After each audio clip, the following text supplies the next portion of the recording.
Your business may be small, but you've got big goals. Brother Laser Printers can help you succeed, no matter the space, task, or budget. From crisp black and white to vivid full color, our printers offer affordable quality you can trust. Plus, fast printing and high page yields make them ideal for home offices and shared workspaces. It's no wonder Brother is the #1 retail brand in laser printer unit sales in the U.S. With Brother at your side, go from small to do it all. Shop now at brother-usa.com/laser.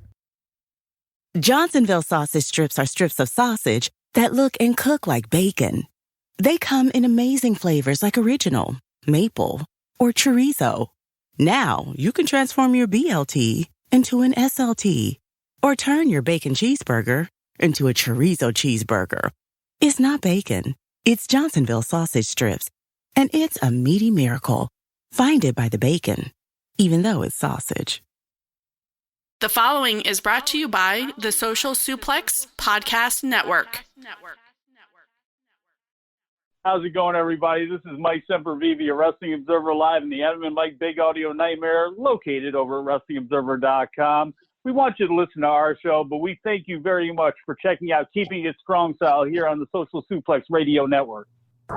Yo, this is Rich Latta from One Nation Radio. This is brought to you by the Social Suplex Podcast Network. We present to you the Ace of Podcasts, Keeping It Strong Style. Let's go. It's the Ace of Podcasts, Keeping It Strong Style. Covering New Japan, they ready to hold it down. Jeremy Donovan and the young boy Josh. Come and hit a job out and bury all the frauds. From the Tokyo Dome over to the G1. Social Suplex is the network where we can get it done. I'ma chill and let them have it, cause this is just an intro. Keeping the strong style, 6 stars from the get-go, boy.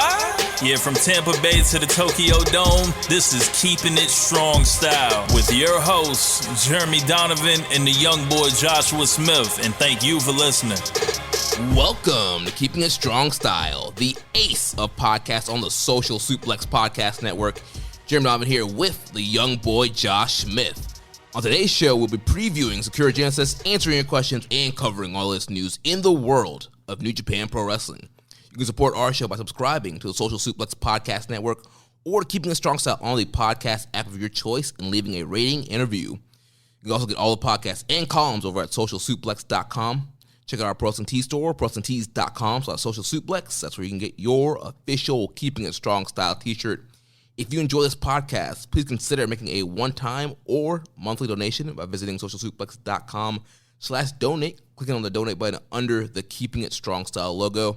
This week's episode is brought to you by the NJPW EXT, the only browser extension for NJPWWorld.com, with features like dark mode, improved translations and layouts, custom and shared playlists, synchronized viewing parties, and much, much more.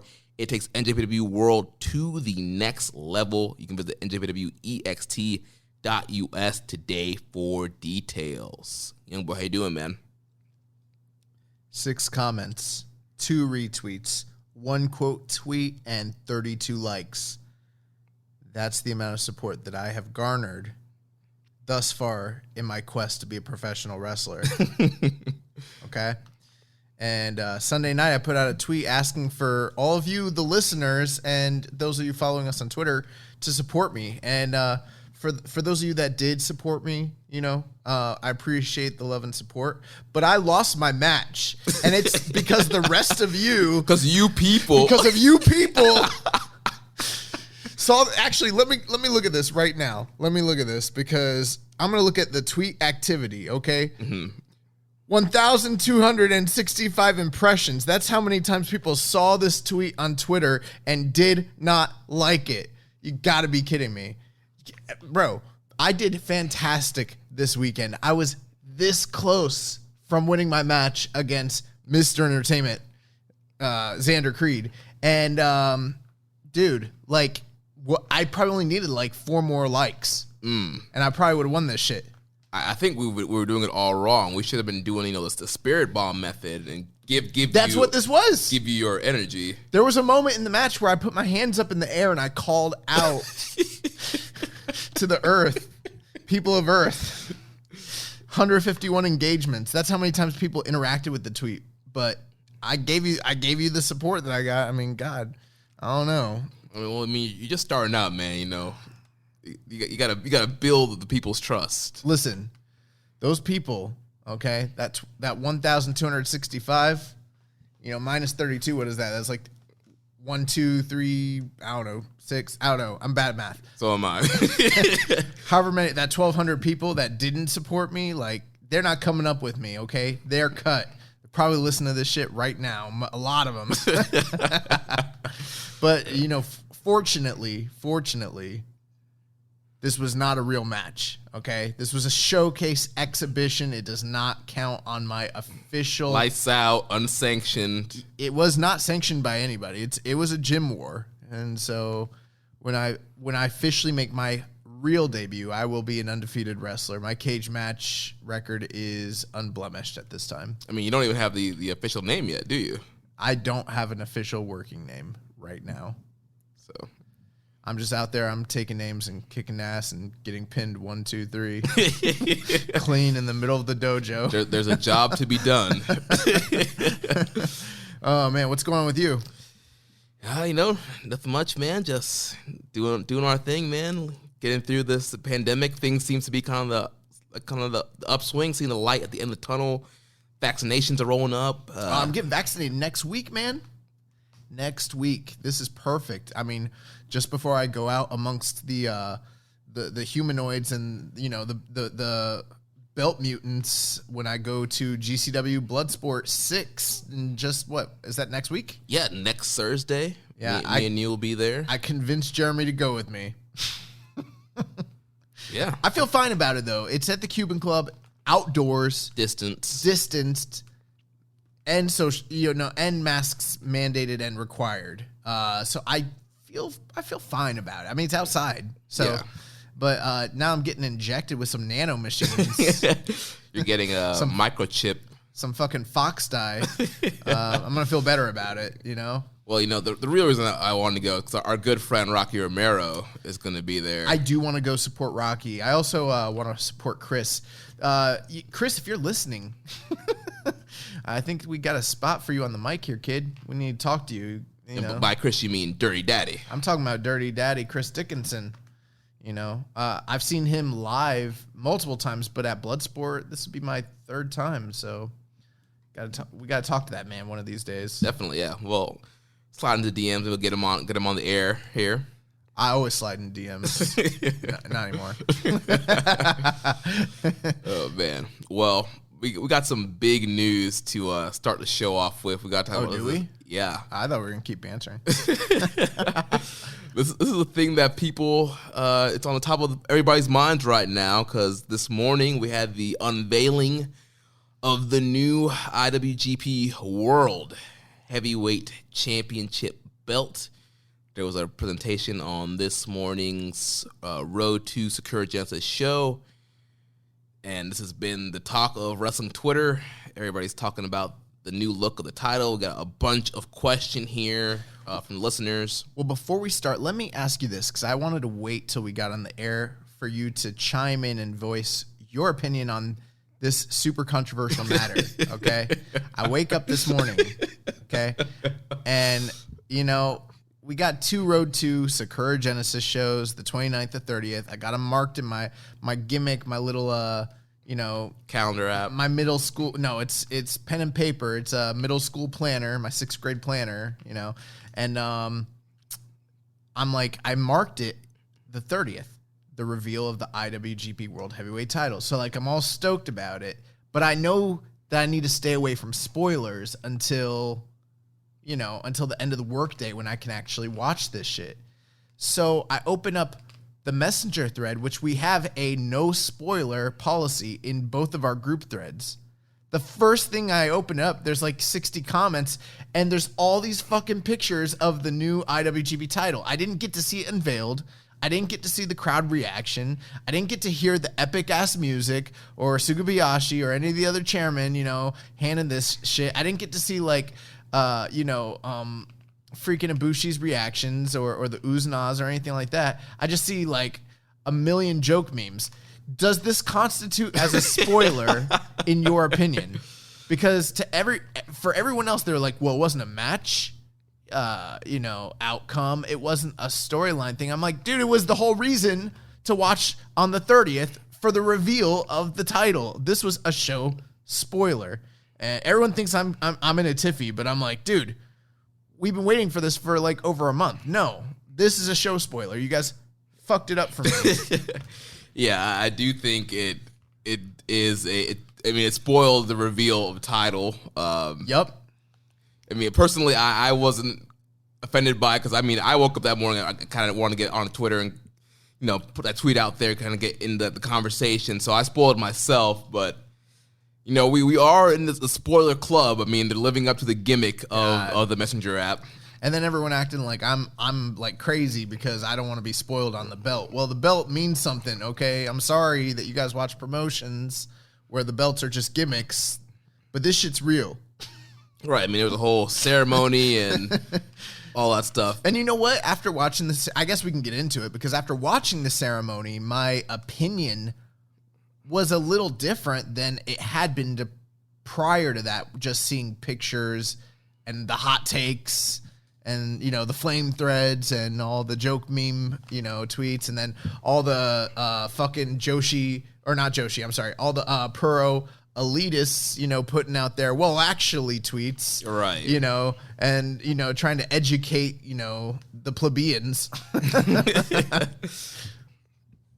But yeah, I kind of agree with you. Like, after I watched the presentation, I had a little bit more of a different feeling towards the title.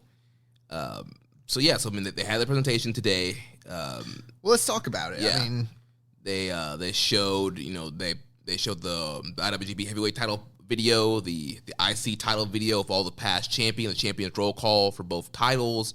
They had Tsukubayashi out there and some of the other officials of the IWGP. I noticed the Never committee was not out there. Right. Only the IWGP committee was out there. Bushi Road showed up. Never ain't won. Nothing to do with this. New Japan showed up. The IWGP showed up, but Never was, curiously quiet about this. Yeah. And so they had a big, Ibushi handing over both titles, kissing the titles goodbye, looking at the titles. Like he's Bret Hart.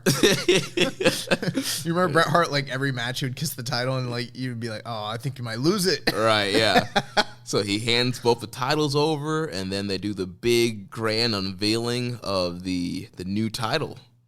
And there wasn't really a crowd reaction. They're not really allowed to make noise, but I noticed there was still just kind of felt like a lack of energy. Mm-hmm. But they did have this really, really epic music that like accompanied it. And, Ibushi was kind of dressed to the nines. I think someone should talk to his tailor. I didn't totally like the cut of his clothes, but I saw what he was doing out there. He's making an effort.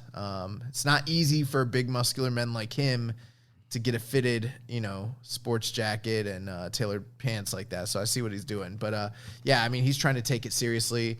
I saw people, posting saying like that the look on his face was disappointed. But when I watched it live, I didn't feel that way. I felt like he stayed in character. And yeah, I felt that way too. And then once they did the photo ops at the end of the ceremony, he was smiling with the belt. Yeah. So I also don't know how anyone could like infer what the facials of Kota Bushi are even trying to say most of the time. And that's not a racial thing. I've always felt this way. Like, I don't ever really know what emotion. He's kind of stoic-faced. Right, and unless he gets into, like, Murder Kota or he's, like, smiling. Yeah, and even then, it's, like, very slight shifts. Like, they're noticeable, but, like, it's almost like in the anime when, like, someone be like, you see, like, the like, face and then, like, a slight like smirk and you're like, oh shit, they mean business. That's what like Kota Bushi, he's crazy anyways. Yeah, so, I did see on the site though, there was a thing where Bushi commented, he's like that he might not have known what it actually have meant to combine the titles, but he's happy with it.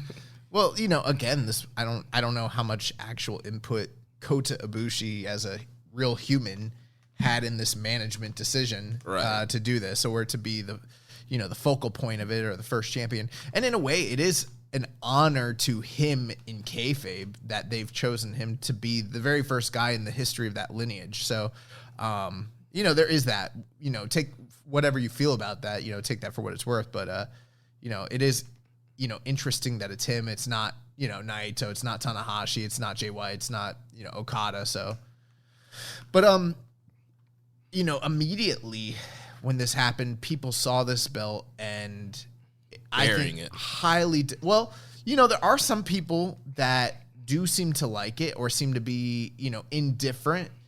But there's a lot of people who, are really, really, really against this. I mean, from what I've seen, just generally speaking, it seems like the negative responses are much higher than the positive responses. Right. But I don't know if that's like a vocal minority or if that's just Western fans. But, I mean, the jokes came out almost immediately. Yeah, Diva's title, Cody's tattoo, Willow, Jeff Hardy. The Jeff Hardy belts, yeah. I'm trying to think of something else that I saw. But yeah, it's a bunch of it got memed up just and destroyed. Transformer, the Optimus Prime, that Transformer logo. Yeah.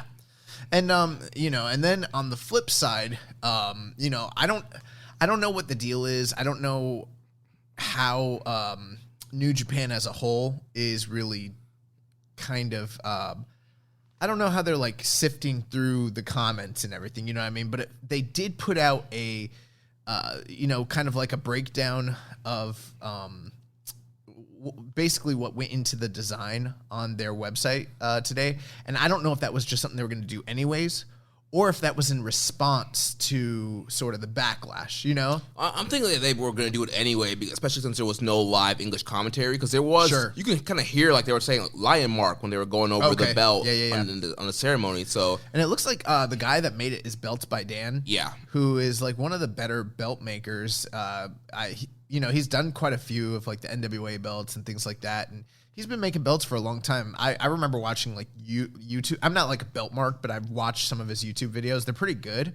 But like, he's kind of like one of those big names, Reggie Parks, Dave Millican, and, Belts by Dan. Like he's kind of one of those guys now that's sort of in that spectrum and space. And he also put out some posts about it. It was funny. Like a lot of people were flaming him and he was just like trolling people back. Like he was like, he put up that thing where it's like my response when I see people trashing me over this belt, and it's like the one where the guy's like crying and then he's got a bunch of money in his hand and he's wiping his tears with the fucking dollar bills. But I mean, I don't know. I didn't think to like bring the whole breakdown because I don't care. But I mean, do you care? I kind of know what the four big parts are. I mean, I could pull it up if you... I know what it is. So basically, they've got the dome design in the center of the belt, and that kind of was taken from the original IWGP logo on the first circular belt that they had. Right. And then the second belt is the crown belt, and so the top of the belt sort of kind of shifts up into a crown, so that kind of pays homage to the second belt. Also, the strap, if you notice, the leather is just a straight black strap that goes all the way across. It doesn't, encapsulate the entire frame of the actual, what's it called? Like the centerpiece. Right. What is it called? The plate. Yeah, the center plate, yeah. Yeah. So that's also like a homage to that. The third thing was that it has eagle's wings that kind of shift out. And the third belt, the one that I think Dave Marquez helped design, that one was an eagled belt. And so the eagle design sort of pays homage to that. And then the fourth one is like it does have that prominent lion mark logo at the tip top. And that's similar to what was on the fourth belt. Right. And then even the plates on the outside, they're square, but inside of them, they have the same logo that was on the Intercontinental side plates. Right. So there's quite a few like little like homages, or I never know how to pronounce that. Is it homage or homage? I don't know. Yeah, I'm not the best. Homages. The homages. They pay the homages. So anyways, and people are seeing that and kind of like, I guess like nerds, like the belt nerds are kind of like really into that sort of stuff. My whole thing, though, is this. The third belt already had a bunch of homages to the previous. To the first three belts. It had elements of the designs within it.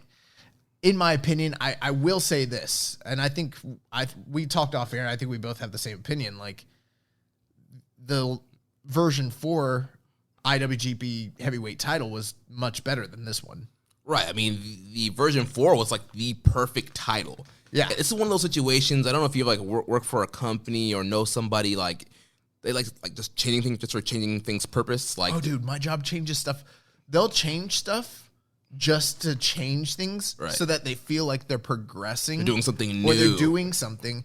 But I'm always like, this makes no sense because what we were doing works really well. Right. I'm a big fan of if it's not broke, don't fix it. Right. Dude, I even had a meeting today at work where somebody, like a department, was like trying to change something that works perfectly fine. And it's like, why are we going to make something new when the thing that we have works? And you know what? I'm a pretty open-minded guy. If someone presents something and it's like a smart idea or whatever, I'll try it, you know. What I don't like is when someone tries to basically give a suggestion to me in a realm that they don't operate in, you know? So if I'm an expert in XYZ, which I am in certain aspects of my job, I actually have a very highly specialized function and role in my company that like literally nobody else has. And they'll suggest stuff to me and they're like, well, what if we did it this way? And I'm like, well, no, that makes no sense. And they'll be like, well, why? And I'm like, hey, I see what you're trying to say, but here is the logical reasons. And usually I can hold back the tide of change, which I don't like change anyways. Yeah. But yeah, I mean, they had the perfect belt. There was no need to change. Like, what was wrong with that title? That's the main thing here is like, who was asking for this? What was, you know, the big, you know, reason or, you know, what was causing this to even happen, you know? Right. I didn't hear. Now, the one thing that people did say is they said there's too many belts, but I don't remember a lot of people being like, we need to get rid of the IC and unify the titles and get rid of the lineage. And you know what? I would have been fine, I guess, if they just unified the white belt into this belt and then did a new title and kept the lineage, you know? Right. Or they could have just kept the old belt design and added the word world to it. Right. That wouldn't have been that hard to do. It wouldn't have, yeah. But we got this. Now, I don't hate the belt. When I first saw it, I thought it was too small and looked... but I saw some, like, not great pictures, you know? Right. One thing you got to take into consideration is New Japan World... like streams at like what 720p or something like that. Something like that, yeah. Maybe 1080, I guess, but it's not. It's not high. It's not true crisp. HD. Yeah. So like people are taking screenshots off that, and also the way that they had the lighting hitting it, it kind of like changes. The coloration of anything is going to get changed depending on what the light exposure is. So when I saw those early photos, I was like, I don't know about this, But as the day went on, I saw more pictures and more angles and shots. Yeah, Belts by Dan. He put out shots that he had. Yeah, he explained. He said, he's like this design was a design that New Japan asked for. This is what they specified to me, what it needed to be based on their desires and wishes. And he was like, it's a beautiful belt. It's 24 karat gold overlaid. It's 4 layers. The actual plate is 4 layers. So, this is a custom made belt. And then he said that there's 100 hand laid gems throughout the whole thing. I mean, when you look at it like up close, it does look pretty good. I'm not really down on it. I think people probably listening are going to want us to just bury this under the earth. Yeah. There's one other description here on the site that I want to read out. Sure. So it says, so going more in detail on the center plate, we see the concept of the flight into the world at large. The lion mark. I saw that, and I thought this shit was so marky, but yeah, go ahead. The lion mark in the upper center represents the sun above the earth below. Flames emanating from the sun are those of the fighting spirit, which also represented by a sword piercing the world below from top to bottom. 5 gems around the center globe represent the continents, as well as NJPW's 5 decades of history. Each gem is set in a fang-like position, bringing to mind a lion gripping the world in its teeth, while wings emanating from the globe representing taking flight into the world. Yeah, also those the gem layouts are a lot more reminiscent of the first IWGP title as well. So quite a few little callbacks there. But yeah, I think a lot of people want us to just like bury it and talk about how the company has lost their way, lost their mind. And, we already did that way ago when we talked about the lineage, we talked about, all that. Now we're here. And so it's like, what else are we going to do? Like, do I want them to have gotten rid of the lineage? No. Do I want them to have kept the old title? Yes, but they didn't do that. And so, I mean, if that's something that's going to deter you from watching this product, I guess I get it. Not really. Yeah, I mean, honestly, I think the title design is fine. I do think it's fine. Like, I like it, but it's just not as good as it could have been. It's not better than the main title they had. No. It's replacing a 10 with a 7. It's like... Yeah. It's probably better than a 7. Like, I actually think it looks fine. I think part of it is it's non-traditional in the design, and so it's a little unique, and so people probably are going to need to get used to it. Right. It's not the traditional kind of circular shape that we're used to. Yeah. And I mean, who knows? Like, I hated the third version of the belt, and I was glad when Brock Lesnar took it away and they brought back the crown, because I've loved the first two designs, but I did not like that third design at all. And believe it or not, it took me a little while to get used to the fourth design, because I was used to the classic title that was very low key. Those first two belts are not like ornate or very gaudy or anything like that, but when you look at the fourth design, I mean, it's super ornate. Right, and those earlier ones are smaller than the fourth one too. Yeah, and it wasn't bad. I just had to kind of get used to it, and I do think people are going to just kind of have to get used to this one. But I mean, if you think that there's not going to be like incredible matches that are like contested for this title, and the top guys that are in the company are still going to be trying to go for it. It's still going to be involved in the top. I mean, programs. Look at the first match they set up for it: Ibushi and Ospreay. There's a reason why they picked that, because they want to establish this new title with a phenomenal matchup, and so I totally agree. And that there is precedent here, although it's not quite the same thing. But like when Shinsuke Nakamura was the reigning IWGP champion in late 07, early 08. And he had the second version of the belt. He unified that title twice in a very short period of time. He unified the old NWF belt, which had been resurrected by the Inokiists. And that was the predecessor as the top belt in New Japan when Inoki was in his heyday until like about 1980, from 73 to 81. That was the top prize in New Japan. And they resurrected it because there was these Inokiists that, kind of idolized and worshipped him. And so they set that up as a secondary world title. And then Nakamura unified those belts. I believe he beat I think he beat Takayama for the belt. I could be wrong. And then Kurt Angle came over as part of the TNA deal. He had the Inoki Genome Federation third version of the IWGP title that IGF at the time was using as their top belt. It was the design that Brock Lesnar left with. And so then they had to reunify both of those together. And then a month later, they debuted the fourth version of the belt. So, I mean, literally like a month after these two big unifications took place, they did a new belt design. So it kind of reminds me in a way of what happened here. You've got a big title unification and now you got a new belt. Right. And also, I mean, we have a lot of people kind of talking about the end of the era, and, with Naito winning double belts, it's kind of being that end of that kind of golden age era that we had. And so maybe, this new title is a way to actually represent a new start, a new direction, a different path. It absolutely is. Yeah. Undoubtedly. Whether that's for the better or for worse remains to be seen. And I think that's always the case when history's actively being written right in front of you. It's sometimes hard to assess in that moment what's actually taking place, Right. Especially at the beginning, too. But this is a transitionary period. It's marked by a lot of big moments, and this being one of them.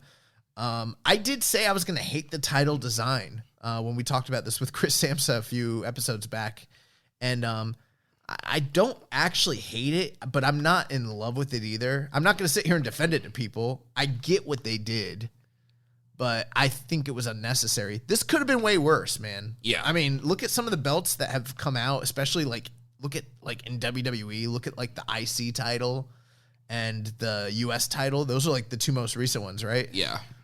those are bad. Like, I remember like fans making fan edits to the U.S. belt. And it being way better. And they were way better, you know. Yeah. I will say that company has some titles that I like a lot, especially like the NXT ones. The UK belts. The UK tag titles, I think, are awesome. I think the women tag team titles, especially even though they don't mean much in the company. The design of it, The design of them, when they unveiled them, I was like, wow, those are really sharp. Yeah, the main NXT UK singles belt, Walter's belt.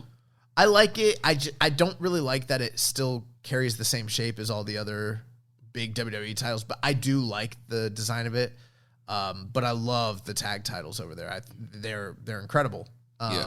So I mean, I think at this point right now though, a lot of like pro elitists are kind of making the claim that the Triple Crown belt is like the best looking major title in Japan right now. Yeah, which it might be. That's what I've been seeing.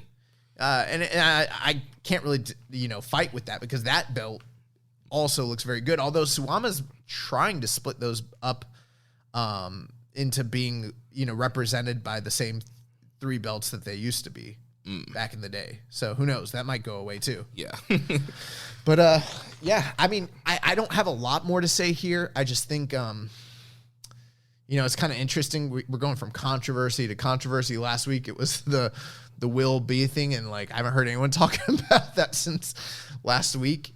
And now it's this IWGP title, and I don't know if maybe this is a lot of small things building up that is leading to in the minds of fans, an erosion of the product in their opinions, or if these are just those things that just happen.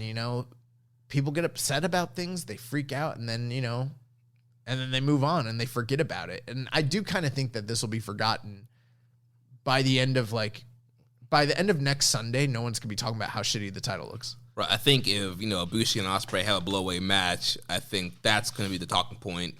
And I think going forward, just establishing the belt with great matches.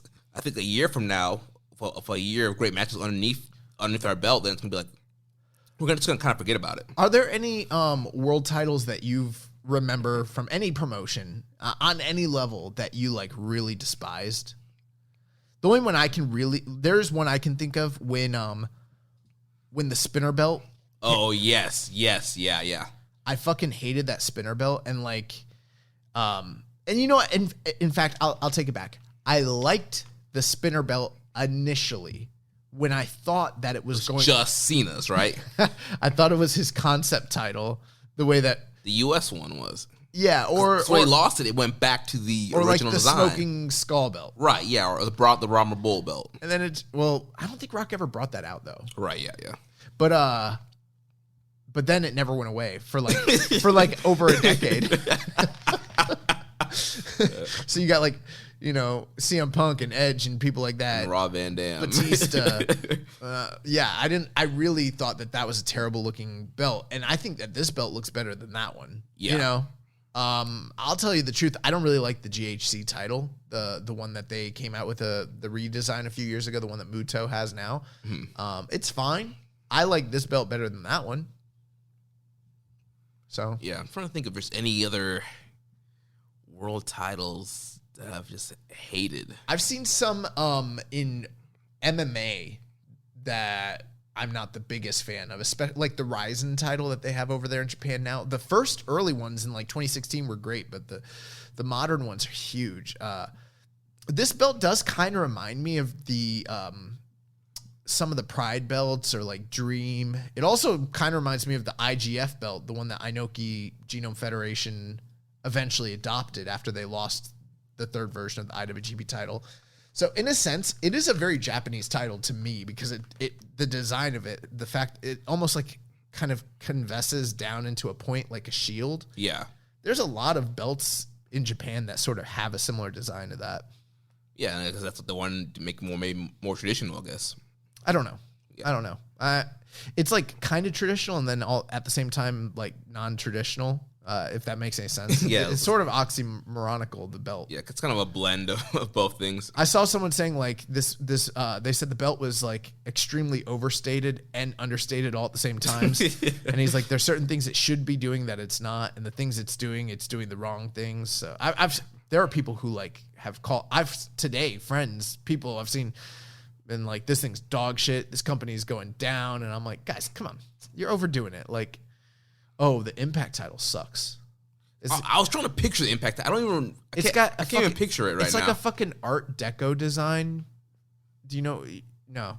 Yeah, it sucks. The old designs were really good. The TNA World titles, both versions were very good. Yeah. But yeah, the Impact title sucks. It's like an owl. That's right now I'm picturing. Yeah, with the Anthem owl. Yeah. The Anthem owl is terrible. ROH has had its ups and downs with world titles as well. Oh shit, they had that silver title. That one was like a Shield too with the eagle. Yeah, the Davey Richards era belt. That belt sucked. Yeah, that was pretty bad. I also don't like the current. I don't like the current one either. I would say I like this belt better than the current belt that they have now. Yeah, and the current belt they have now is just kind of generic to me. It's just there's not much to it. But I like the original belt, the one with the red ROH. With the red, yes, that's the one that Jay Lethal held during his year-long reign. I like that. I like that one. Yeah, the previous belt, the one that Cody had. Yeah, very good design. So I mean, there've been some bad, main titles out there in the past. I don't think this is the worst one by any means. Yeah, like you mentioned, it could have been way worse. It should have been better, but I think people get used to it. Yeah. I don't know. Do you have anything else to add to it? Honestly, not really. It's not really much to break down here. Like I think we did an excellent job breaking it down. Yeah, like the design's there. Like I think maybe some people might appreciate it more when they understand that there was a lot of thought that went into it, or maybe it's just one of those things where you look at it and you're like, Transformers, more than meets the eye. Right. Or you think adrenaline. In my soul, something, Cody Rhodes. Yeah. Dun, dun, dun, dun. Snoop Dogg jumping in. I thought they were gonna do that like once, and they kept it. I'm like, it's so bad. But yeah, I think at the end of the day, this title is going to be. Hey, I'll tell you what. If Cody Rhodes ever comes back to Japan and wins this shit, it's perfect for him to just slap a fucking sticker right on that shit. The Nightmare Family logo right on the middle. Do you remember when Lance Storm used to do that shit in WCW? Yeah, it made everything like the Canadian titles. He was slapping stickers on them. It was great. But I think at the end of the day, what's really going to make this title, meaningful is the booking and the matches. Yeah, in like a year or two, you're going to see not all these names, but some of these names having held the belt. Jay White, Kazuchika Okada, Tetsuya Naito, obviously Kota Bushi, Will Ospreay, Tanahashi, possibly Hiroshi Tanahashi. So these, who knows? Kenta, I don't know. Zack Sabre. There's names out there, and it's gonna be it's still gonna be the top title. It's still gonna be prestigious, and they're still gonna have bangers over the belt. Right. And I'm curious to see what they're going to do with the presentation. So I know for this ceremony they showed both champion roll calls. I wonder if they're going to do that before the world title match. I would, in a sense, if they continued to do that, like, I would kind of like it, Yeah. But we'll see. I don't know if they will or not. But that would be really, like, that might kind of appease some of my negativity the negative feelings I have towards this thing. Yeah. Or maybe, it's never too late to like retroactively just reinsert the lineage back into the original IWGP lineage. Be like, oh, no. You guys misunderstood us. Right, retcon. We always intended to have the same lineage, and then just go from there. Right. They probably won't, but who knows? Yeah, we'll see what happens. But yeah, I think the title. Oh, one last thing. Kota Bushi. So at this press conference, he said that he's not going to put the belt around his waist until he's defeated Will Ospreay for it. So during the actual presser, he kept it on his shoulder. He has yet to earn the right to wear it around his waist. So when he comes out the first night, you're not going to see him wearing it around his waist. He came out with it in the main event of today's show. Yeah, he didn't wear it. He didn't wear it around his waist. Yeah. So let's run through these questions. So first question. Oh, we still got. Yeah. I was like, we covered it all. Yeah, Muslim Viking Pain asking us for our thoughts on the belt, which we just did. Kevin from DC says it's literally been hours since they unveiled a title, but the initial opinions on the new World Heavyweight Championship design seems to lean towards it being a trash.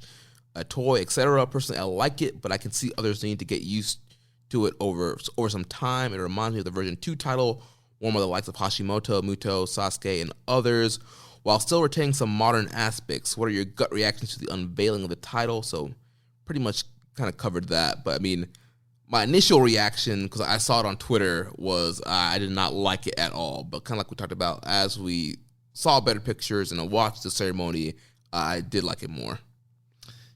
Pretty much the same thing with me. I mean, I already kind of voiced my opinions on that. I apologize. I wish we would have gone through some of these questions, but yeah. Ken from DC also asked, out of curiosity, what do you think of Kota Bushi's first look at the World Heavyweight Championships when they pulled back the curtain to reveal a new title? He seemed to show no visible reaction, although we couldn't see his face as they were focused on the new title. He did seem humble when they formally presented the new title to him, although that might have been for the photographer's benefit as they were taking photos. So we kind of touched on that, too. And see, Kevin's saying that he thought that he was taking like a humble approach. Other people have seen disappointment and shock on his face. I kind of saw it as him just being somber, feeling the gravity of the moment. But how could you actually tell? Because A, the camera wasn't focusing on his face, and then B, Ibushi's not the most expressive person in the world all the time. Yeah. Dom Homely 101 also asked for our thoughts on the belt, thoughts on the induction ceremony of the championship, any thoughts on the online reaction. To me, I don't have a problem with the look of the new belt, but I think but it will take some time to get used to. The belt logo is similar to the depth set logo than the Diva title, but fans are overreacting like that, like they always do. I also like the ceremony that New Japan did to showcase the new title. Yeah, I mean, I like the ceremony overall. What did you think about it? I thought the ceremony was actually pretty fitting. They didn't have the biggest turnout. I don't know if that's a bad sign, but they had like 300-ish. I don't know what the state of emergency protocols are still like in Tokyo right now. Yeah, these last 2 nights of Korakuen have been pretty low. So I don't know if that's a bad sign or what, but yeah, I thought that they did the presentation as well as, I mean, I when I was watching it, I felt like it came off pretty well anyways. Yeah. Personally. Then Hawaiian Punch BV asks, the new belt looking like something straight out of Kamen Rider. Is this Gato's long-term booking for finally putting the belt on Goto, since he was recently on a Kamen Rider thing? I kind of, yeah, I've seen people also talk about the Kamen Rider thing. Yeah, I would be very surprised if Goto ends up with a IWGP World Heavyweight title run, especially after being pinned by Taiji Ishimori.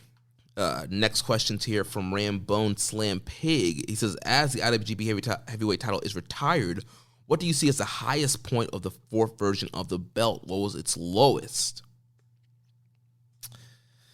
What was the highest point of the IWGP title, and what was its lowest point? Oh, the 4th version. Yeah. Yeah. I'm calling it the IWGP title. In my mind, it still is. Yeah. I don't know. That's hard to say for me. I think probably Wrestle Kingdom 10. When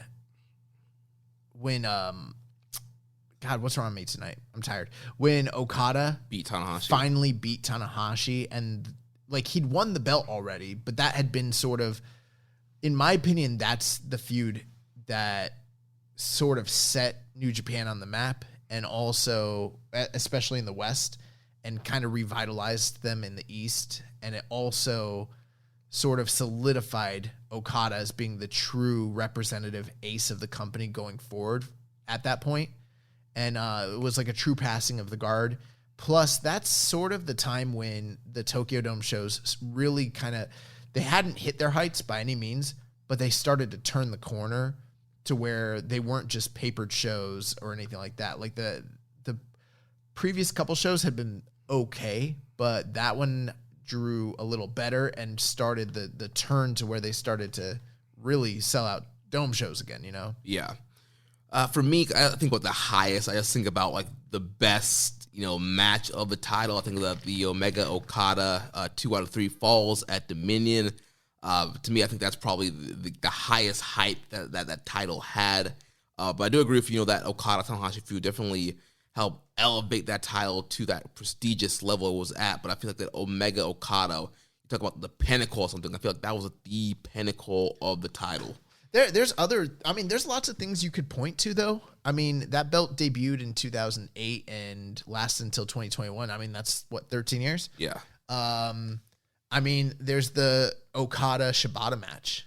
Just, the fact that Shibata never won that belt and, the journey that he went through to try and obtain that belt and what it meant, what it symbolized in that match, and that being his last match, it's pretty high. That's drama at the highest order.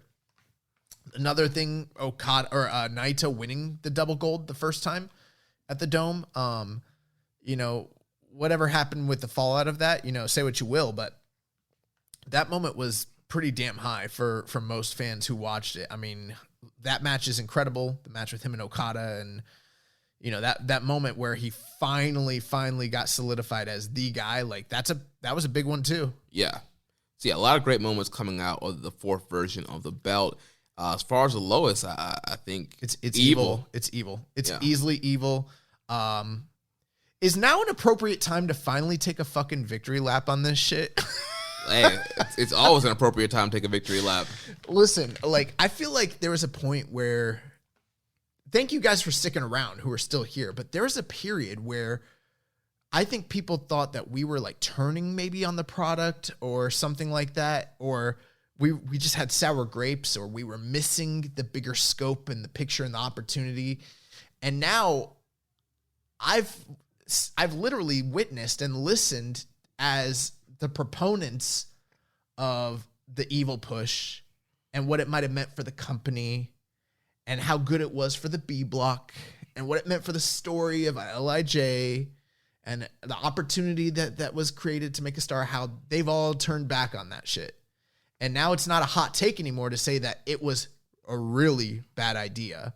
Yeah, I've seen a lot of people kind of turn the corner and be like, yeah, maybe the evil title run wasn't that great of an idea. Because you can only have so many terrible matches with Dick Togo interferences and turn the lights ref off. bumps and lights turning off, and to the point where all his matches become skippable. But we were already calling this from day one. So I just like to kind of throw that out there. We were never with that shit. And we played a game at the time when he won the title, and his title matches were fucking awful. And you looked at the last, decade of champions and guys that had held that title. And I mean, by far, the worst champion in a 15-year period is Evil Watanabe. He's by far the worst. I mean, that's his legacy at this point. Is there time for him to make up for it? Sure. But I think it's an abject failure commercially, creatively, entertainment-wise, work rate-wise. Oh, God. Fuck. Yeah, there's so much awful things that came out of his title run. And the general perception that New Japan is on the outs and that things are down are, not anywhere near to what they're made out to be. And most of it really does come from that title reign specifically. Right. Things would be so much different if anybody else but Evil would have held a title last year. So, his next question, he says, who was the greatest IWGP Heavyweight Champion of all time? What metrics do you use to determine that? Is it biggest drawn houses, best in-ring performances, most memorable rivalries and feuds, a combination of all those, or something else? What do you think? So I think you definitely have to have a combination of those, because being the IWGP champion or the world champion of your promotion, I think that's what they're counting on you on. They're counting for the champion to be a draw, to have the best matches, being the best rivalries and the best feuds. So I think it's definitely a combination of that. As far as who is the greatest IWGP heavyweight champion of all time, I mean, maybe because I don't have as much history or knowledge as you, maybe some of the past title reigns. I mean, instinctively, I kind of want to say Okada, just with the incredible reign that he had, the houses that he drawn, just the way that the company was elevated with him on top. Yeah. I think that it really depends on how you want to measure it out. You know what I mean? And like you said, and who asked us this question? A Rambo and Slam Pig. I haven't been looking at my run sheet. I'm kind of just, I do better when I'm actually looking at the run sheet. It does depend on, I think everybody takes into consideration all those things, the metrics that he sort of mentioned, you know, in-ring performances, drawn houses, memorable rivalries and feuds. But I also think with the IWGP title, there's some unique aspects in that they track the title defenses and the days held and the number of cumulative that you've had just across the board, plus how many reigns you've had. And I think when you kind of measure it all up, depending on where your emphasis is, will depend on what your answer is. I think that a lot of traditionalists will probably list either Shinya Hashimoto or Keiji Muto as their top, based off the fact that the company was just financially so much and commercially so much higher at the time when they were the champions, and the houses and the gates they drew, like, you know, they dwarf anything that Tanahashi or Okada did. But it's not like Tanahashi or Okada were not important to the well-being of the company or that they didn't contribute in meaningful ways. You know, the business was different at different eras. Right. I would say personally, it probably is Okada based off of just that the kayfabe aspects of it. How many title defenses he had. He had more than anyone else. The days held was more than anybody else. I think he had more reigns than anybody else as well. So he kind of broke all those IWGP records, but not just that. From a, from an analytical standpoint, I mean, I can't think of anyone else who ever had as many great matches during those runs as he did. You know, right. Including Hashimoto, including Tanahashi, including Muto, all those guys, Nakamura, Inoki, Fujinami, Choshu. None of them did what he did, you know. And he's still young. He's going to have another title reign. There's still a lot of great dance partners for him. So he's going to continue. Well, but it's a different metric now because it's a different title. Right, yeah. You know, so you kind of have to take that into consideration.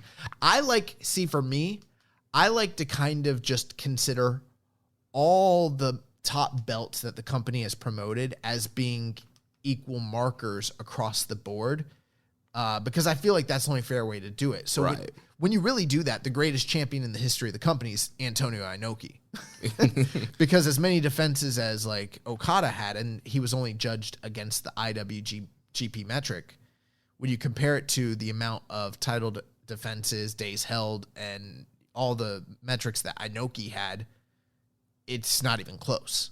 Right. You know, and just the pop culture status that Inoki had. I mean, yeah, there was never anyone else in the company that attained the level of stardom that he had, similar to, I mean, Giant Baba was pretty much the same way in All Japan. There was no one who ever got to the same levels as the two pioneers of those companies did coming out of the heyday of JWA. It just didn't happen.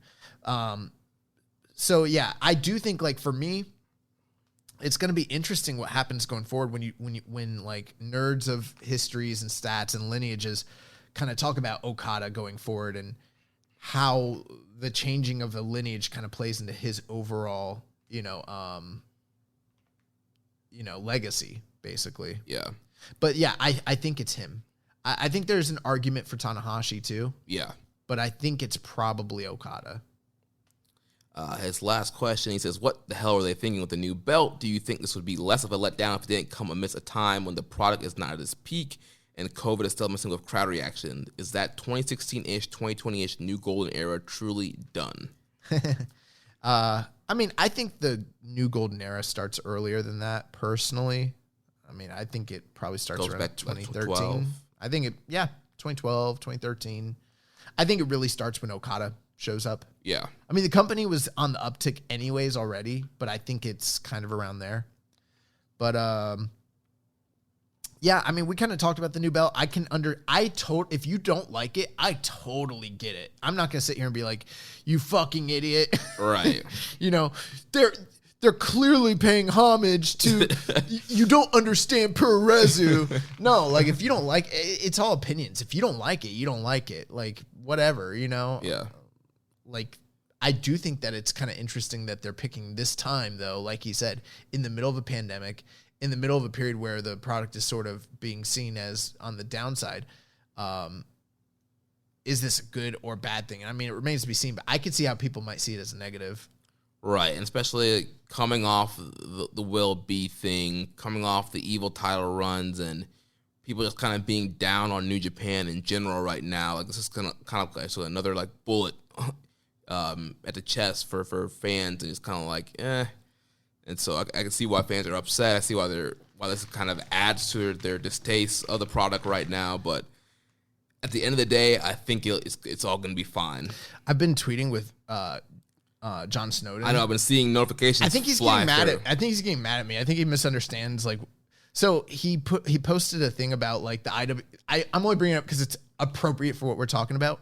But he shared pictures of the different designs through the years, and he was like, originally the title was awarded yearly as a prize for the tournament winner. And there was a time where I thought this too. Remember this? Yeah. Mm-hmm.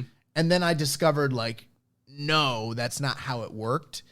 And so I was like, hey, small correction. It was awarded in 83. And then every year going forward, the winner defended it against the tournament winner, except in 86 when Inoki was the champion and he vacated so he could compete in the tournament. And win it. And to win it back. And then he was like, what you're describing here only happened once, if I recall correctly. So it was like pretty cordial. And I was like, well, Hogan defended against Inoki and lost it in 84. Then Inoki defended it against the tournament winner in 85, which was Andre, and he beat Andre. And then in the same tour, he defended it against the former champion, Hulk Hogan, and he retained it. Then he vacated the next year. So then he was like, twice out of 5 years, got it. So he like kind of snarky. Kind of got snarky with me.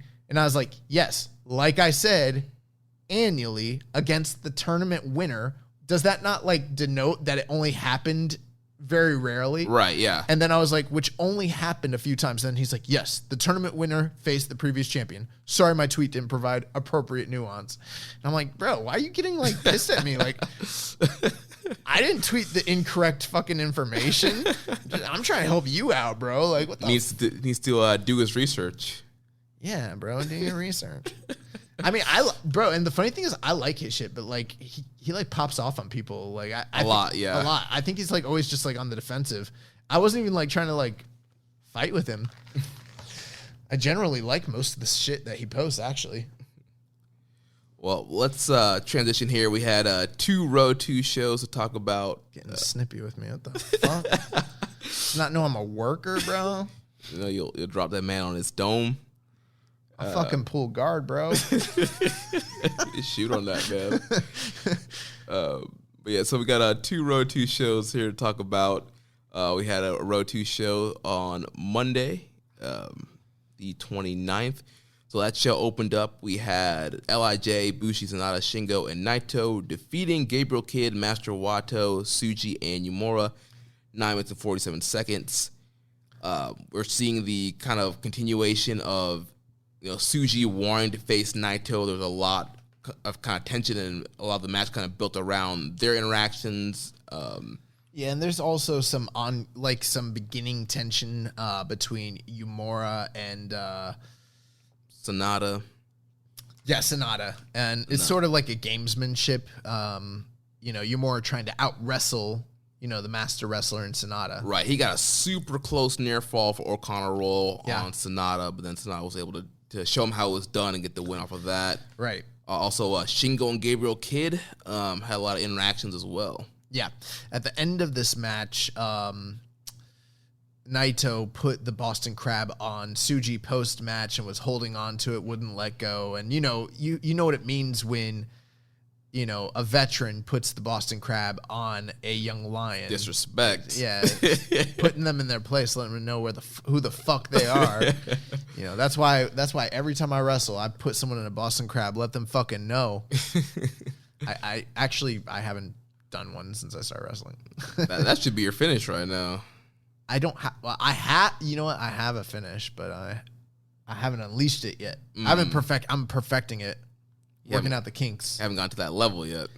We'll see. I'm hurting really bad today, actually. like incredibly bad. Like it's kind of shitty. Next match we had Suzuki-gun, Doki, Desperado, and Kanemaru defeating Taguchi, Sho, and Tiger Mask. So they're obviously previewing the Roppongi 3K versus Suzuki-gun match. Yo was not in the match. Yo's not showing up until Sunday at Sakura Genesis. So yeah, and that's an interesting thing there because I'm just wondering, like, we've seen in the past where they haven't been hesitant to bring someone back during a Road to show. Like Hiromu before Wrestle Kingdom. Exactly. So, maybe he's not ready, but I'm kind of wondering, like, is it because he's not ready? Or is it because this is being done purposefully for a story element? Because we haven't seen Sho and Yo on screen together post-match, in the promos, like, and nothing, Mm-hmm. So that kind of, like, we kind of had a concern, like, would there be a split? And I think a lot of people are kind of thinking that that's not the case, but it gives me a little cause for concern that they're not showing up on screen together. Yeah, that definitely could be some foreshadowing right there to the breakup of Roppongi 3K.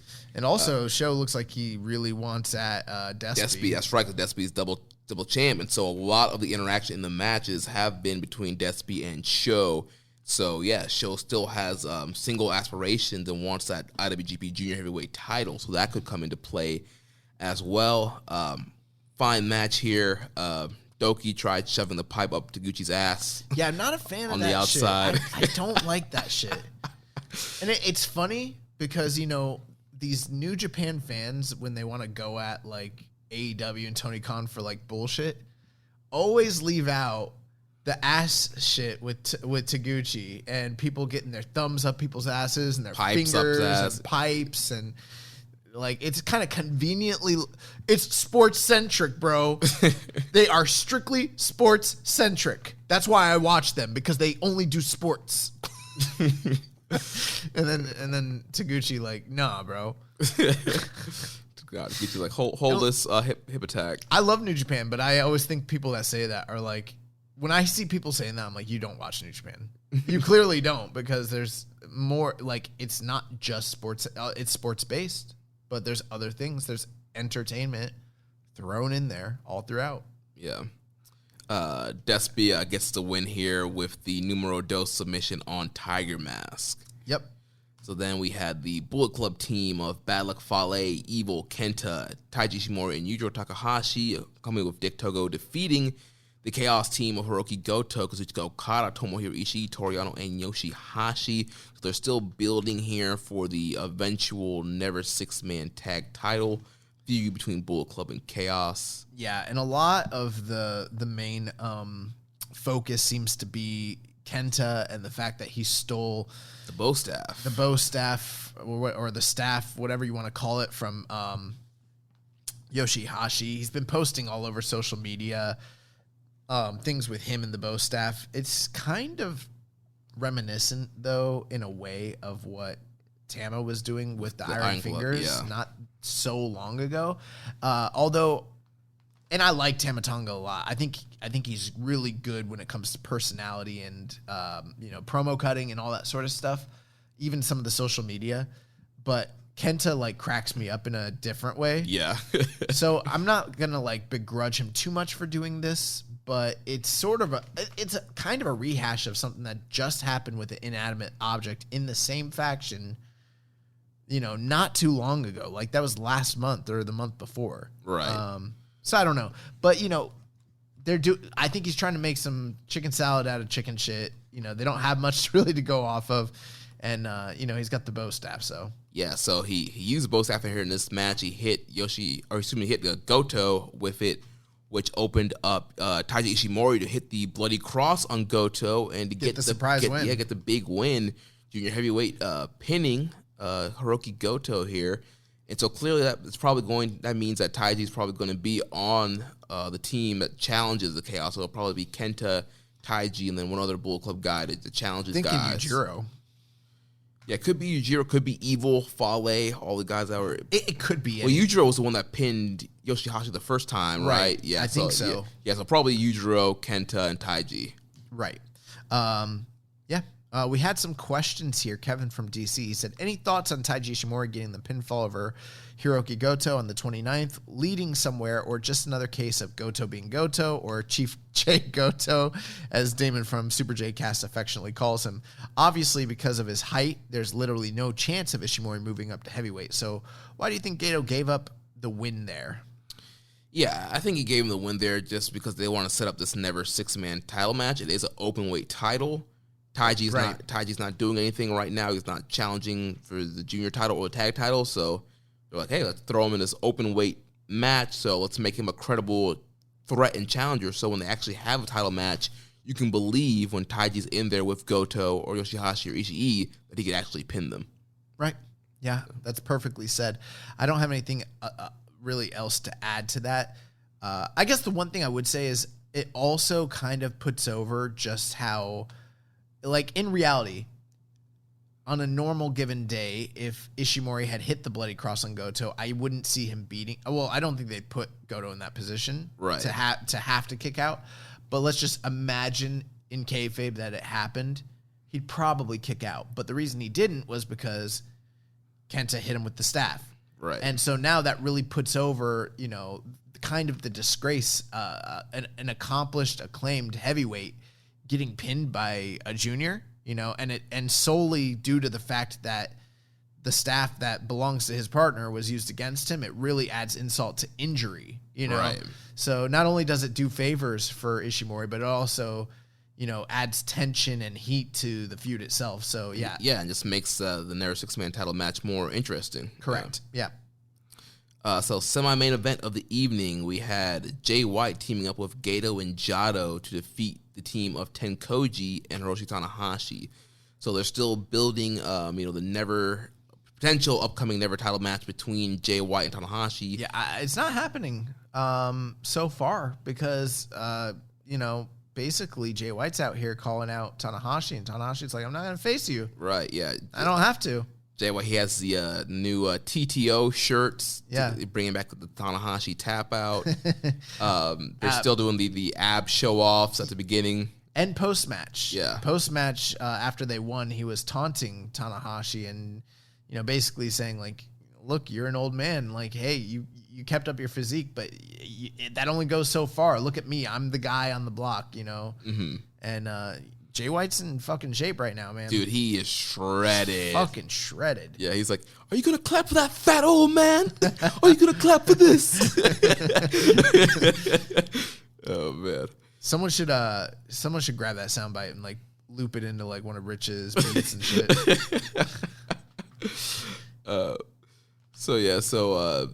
They got the win. Jay got the win here with the Blade Runner on my man Kojima. Pretty good matchup here.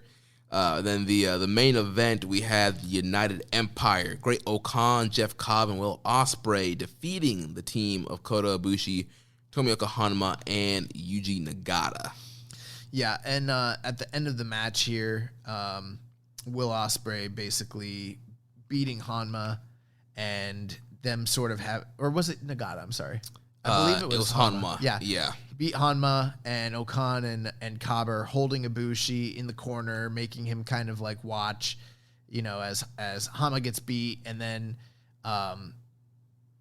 basically Will Ospreay was like, what was he trying to like get him to say, that he wasn't a god or something like that? Yeah, he's like Kota Bushi is not a god. Yeah. And so just kind of adding insult to injury, attacking Hanma and making him watch as, he carried out this dastardly attack on Hanma, and Kota Bushi, being AKA God himself, being unable to do anything about it. Yeah. And also, I'd say I thought this was the match of the night. I thought that on both nights, in fact, I thought the United Empire versus Ibushi and friends were pretty good, road to main events. I think United Empire, they've really gelled together as a unit, as a trio. They have some great chemistry now, and they're doing some great stuff. Obviously, Ibushi's awesome. Nagata's still great, and then Hanma, when he's in with the right people in the right spot, he does great as well. And so, yeah, some great chemistry between all 6 of these guys, and nice little matchup for this Road 2 show. Yeah, so, Will just kind of getting heat there, putting the boots and the beat down on Hanma and, kind of drawing the ire of Ibushi wanting to get back at him pretty badly. Mm-hmm. And that takes us to the Road 2 show on March 30th. We already talked about the opening ceremony that they started off with. Afterwards, we had our first match of the night. The LIJ team of Bushi, Sanada, Shingo, and Tetsuya Naito. They defeated the team of Gabriel Kidd, Tiger Mask, Yota Tsuji, and Yuya Uemura. Yeah, so this was pretty much the same as the opener in the previous night. So they swapped out Wato for Tiger Mask. So you still had the same interactions between Naito and Tsuji, Shingo and Kidd, and Sanada and Uemura. And then Naito, he got the win here with the Boston Crab tapping out Tsuji. Yeah, post-match, he continued to, again, put the Boston Crab on Tsuji. The referees try to get involved, and Naito kind of acting heelish, almost acted like he was going to attack one of the referees. Uemura stepped in and actually slapped Naito and kind of like stopped him from attacking the refs. And, Naito was, after that, tranquilo, which is a grift. And yeah, so they're kind of just continuing, the storyline between him and Tsuji, but it sort of seems right now like LIJ just abuses Young Lions. Like, that's the phase they're in. Right, this is their holdover until they get into bigger storylines. Then the second match of the night, we had Master Wato, Deguchi, and Sho defeating Doki, Desperado, and Kanemaru. So again, very similar to the previous night, except switching out Tiger Mask for Wato, and this time the Huntai / Chaos team gets the win here. Sho hits the shock arrow on Doki. So again, just kind of building that feud leading into the junior tag title match on Sunday. Yeah, so just continued heat between him and them, and continued absence felt with no Yo present at all. Yeah. Also, update, Jon Snowden just liked my tweets, so maybe, I don't know, maybe it's hard to convey tone. So right. maybe he's not being snippy with me. Maybe he thought I was being snippy. I don't know. He's liking my tweets now, so I don't know. The next matchup, we had the Bullet Club team of Fale, Evil, Kenta, Taiji, and Yujiro taking on. They defeated the Chaos team of Goto, Okada, Ishii, Yano, and Yoshihashi. This match, we had the return of the lights going out. That started the match. Dicto turned the lights off, and Yano was the only one left in the ring, and Bullet Club beat him down. And a lot of cheating and shenanigans here. Similar finish with Kenta once again. Well, actually, Yoshihashi, he got the bow staff back from Kenta and was going to use it. But then the referee took the bow staff from Yoshihashi, which allowed Yujiro to get the pimp cane and hit Yoshihashi with it. Kenta in the game over and gets a submission victory over Yoshihashi. Yeah. So I think it is going to be those three guys, because you've got Kenta getting a big victory, you had Taiji Ishimori getting a big victory, and then Yujiro getting a big victory. So it feels like it's going to be those three guys. Not a big fan of this match or the shenanigans that went on. I got to ask you, so there has been especially a lot of the kind of jibber-jabber that's gone back and forth on Voices of Wrestling, their flagship podcast, where they've talked about how a lot of it was already a problem in the company, but very lately the use of gimmicks, the use of, not just gimmick weapons, but actual literal gimmicks in matches, like the lights going out, all the ref bumps, all the interferences, yada, yada, yada. Like the overabundance of this stuff all kind of started happening around the time that Dick Togo came into the company with Evil's Push, and the fact that he's sort of in the committee for the booking with Geto and Jado, and all of them kind of loving Memphis and loving. They're all boys, yeah. And they're all boys, yeah. And there's no one kind of sort of filtering this shit and telling them hey, maybe you shouldn't be doing some of this stuff. Do you think that there's credence that, because it feels like since around that time period is when you started to see so much of so much of this heat garnering taking place in this company. Yeah, we saw increase in heat, increase in gimmicks, KOPW. I mean... And it's funny because, you know, there was a time where people were very, very concerned about the sanctity of New Japan Pro Wrestling, and they did not want Kenny and the Bucks to come in and, you know, tarnish, you know, the sanctity that is New Japan Pro Wrestling. And you know what? I think I kind of agree with that, that stance. I didn't like some of the things that were taking place when Kenny was on top, you know, so I do somewhat agree with that. But it's funny because a lot of those same people are curiously quiet when this stuff is happening, you know? Right. So it's just kind of, I don't know. It's a little interesting that there's not as much. It sort of seems like there's a section of the fan base that have kind of gone off, and at least here in the West, and have gone off and found other, you know, promotions or things that they like, and they're kind of, maybe they don't watch, or maybe they are peripherally because of what's been happening this past year with Evil and everything like that. But then there's another subsect of fans who are still here, and they're like so like diehard loyal. They won't talk about how bad some of this stuff is, you know? Right, yeah. And I feel like we're somewhere in the middle where like we're seeing the good things that are in the company that maybe others who aren't sticking around to watch are actually witnessing and observing. But we're also seeing some of these trends, and like, I'm just not a fan of this shit. Like, you know what I mean? Yeah, I'm not a fan of it either. And like day one here, you know, we're going to call out the good, call out the bad, and we're not going to shy away. Yes, we love New Japan, but we can still criticize something we love. And yeah, since Dick Togo's been on the scene, like, I don't know if it's officially that he is on the booking committee or not, but it would make sense. He's really good friends with Jado and Gato. All of their background from like Michinoku Pro and all that shit. And, you know, they're in the middle of a pandemic. A lot of ideas got thrown out that I'm sure Gato had in his notebook, and he's like, you know, I want to do something new, something fresh. You know, yeah, let's bring in our good buddy Dick Togo in, and let's shake them things up here. I heard something online where they were talking about like a good booker is one who like knows not to pull the trigger on things that you shouldn't be doing, you know. And they kind of alleged that maybe it seems like Gato has gotten to the point where like some of the things he wouldn't have done in the past, he's been like, fuck it. Right. Fuck it. I'm going to do it anyways. We're in a pandemic. Screw it. I want lights out. I want garrotes. I want bow staffs. This shit all seems and feels like 1981, 1982 CWA Memphis. Like Jerry Lawler could easily like fit right in with some of these storylines and brawl with the best of them. Like this is honky tonk man shit. Like, yeah, so it'll be interesting to see how things shake out once the pandemic is over and we get full buildings and full crowds, and they have to sell out buildings.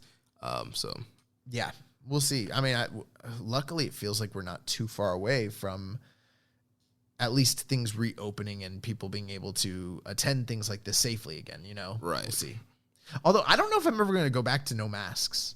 You know, I've been pretty like I usually get sick all the fucking time, like a lot. And like, I've only been kind of barely sick like once or twice in the past year. And they were like pretty minor, you know? And both times I thought I had COVID. It was like a 1-day sneeze because like allergies. Yeah. And I was like, COVID. But I got tested and I had nothing. And yeah. I really think the masks work. Like for all the anti-maskers, like, I don't know, this just seemed to work for me. Like, although there is the argument that like, you're not getting exposed to shit, so now your immune system is being weakened.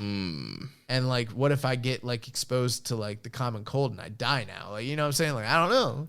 Maybe you gotta do mask on for some places, mask off some places. I don't know. Mask on, mask off. Yeah. I've been taking vitamin D. I don't know, man. Just been working out, trying to get some sun. I don't know. Drink water. You're just being an overall healthier person, maybe. I'm trying to be. I got this Fitbit. It's changed the game.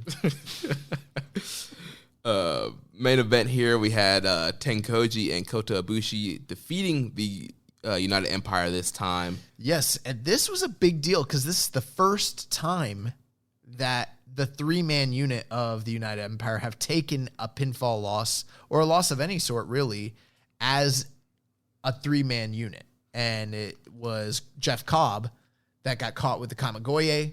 While this was happening, Will Ospreay was sort of in the hangman's position in the corner, being held by both members of Tenkoji, and this sort of made sense and played into the previous ongoing feud that's been happening with Tenkoji and United Empire. So that those two guys getting to hold him back, sort of getting some comeuppance for, the injustices of the past, but also for the more immediate injustice of the previous night when similar situation played out with him, doing the same thing to Hanma. Yeah. And then we had a lot of jaw-jacking here between Ibushi and Ospreay post-match. Ospreay is saying that he is New Japan Pro Wrestling, and, both of them kind of saying, yeah, we're facing each other on Sunday. It's kind of this whole kind of jaw-jacking thing that they were doing. Yeah, Will Ospreay basically saying, I'm going to prove that you're not a god, because as far as I'm concerned, there is no god, and I'm going to, show your limitations. And, on the flip side, Kota Bushi pretty much saying, I am the representative of New Japan. He is the ace. He's the defender now, and he's going to keep this British filth, this scum, this Rev Pro scum out of New Japan. Rev Pro trash. Rev Pro trash. He also did make an allusion to Shingo in the comments, and he didn't say outright, but he kind of said that he would have rather, and this is a loose translation. I guess we'll have better translations tomorrow when we actually see the English translated comments. But the way that it read, from what I understand, was that he alluded to the idea that maybe he would have rather faced Shingo, because he said Shingo had more qualities as a person. So he's basically calling Will a low person and saying Shingo is a, someone who's deserving of an actual, title shot for the world title, Right.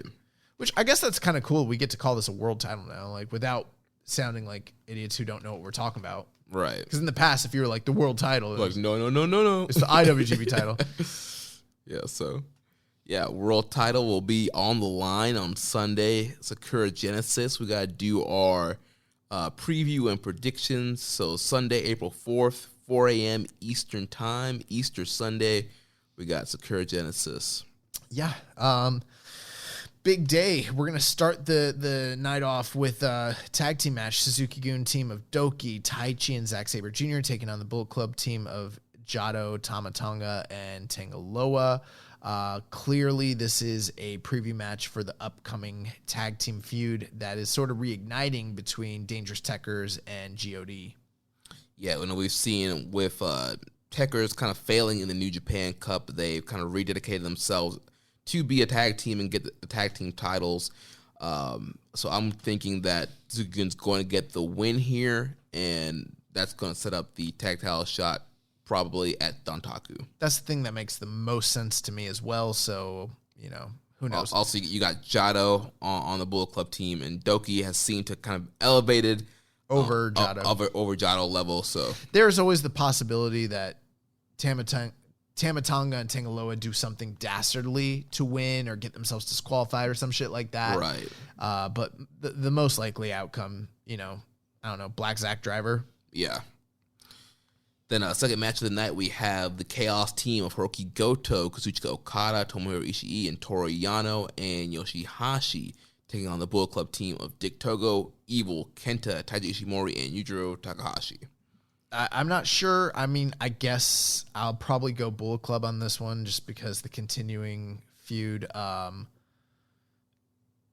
don't know. I mean, it's a continuation of the preview for this Never Six-Man title match. I guess as I'm looking at it, I could see a situation where maybe Chaos gets comeuppance and wins again, and maybe even gets back the staff. But then that leads to the official challenge. Hey, you guys want, an opportunity, you beat us, let's do it, blah, blah, blah. Yeah, I don't know. I feel Chaos winning here. Yeah, because they just lost 2 in a row. I feel like this time they are going to finally be able to outsmart Kenta and Yujiro and kind of use maybe the ref's distraction. Maybe Yano hits a low blow on Dick Togo and pins him. Ultimately, I mean, it could go that way. It doesn't really matter which way it goes. It's a preview match. Right. Which is kind of, Sakura Genesis, I guess this is a talking point, like, in the past. It's not like it's always been, like, a top tier level show, but generally I feel like speaking, it's been, like, a B level in previous years. It has. And, like, some of these tag matches feel, I mean, they're continued rehashes of what we've been getting on the Road 2 show. So, essentially, we're getting Road 2 level matches on the show. Right. Unless they give them, like, more freedom to work and things like that. But I feel like these are going to be kept pretty short. So I don't know. Right. I think they definitely had an opportunity here. They've been building some of this Young Lion stuff. Why not just throw out, like, Naito versus Tsuji or Shingo versus Gabriel Kidd, Sonata versus Yumura? I don't know, but, I think part of it is, like, they want to get as many people on as they can. Star power, pay as many people as they can in the middle of the pandemic. I don't know. I also think that they probably have plans for some of those things down the line because they've spread themselves so thin and have so many big shows on the horizon that they're trying to just protect as many matches as they can as they go. So that's probably another big part of it. Yeah. So third match, we have LIJ, Sonata, Shingo, and Naito taking on the United Empire, Great Okan, Jeff Cobb, and X. Yeah, so we've got a mystery man, and they've kind of confirmed it's going to be a new member of the United Empire. And for a little while here, that was the big talk all week until the IWGP World Heavyweight title reveal controversy. Now I don't really feel very much about it. I haven't heard much about anybody else, kind of talking about this. So yeah, Kevin from DC asked us, he said, obviously Yo isn't going to be X since he is challenging for the junior tag titles with Show on Sunday.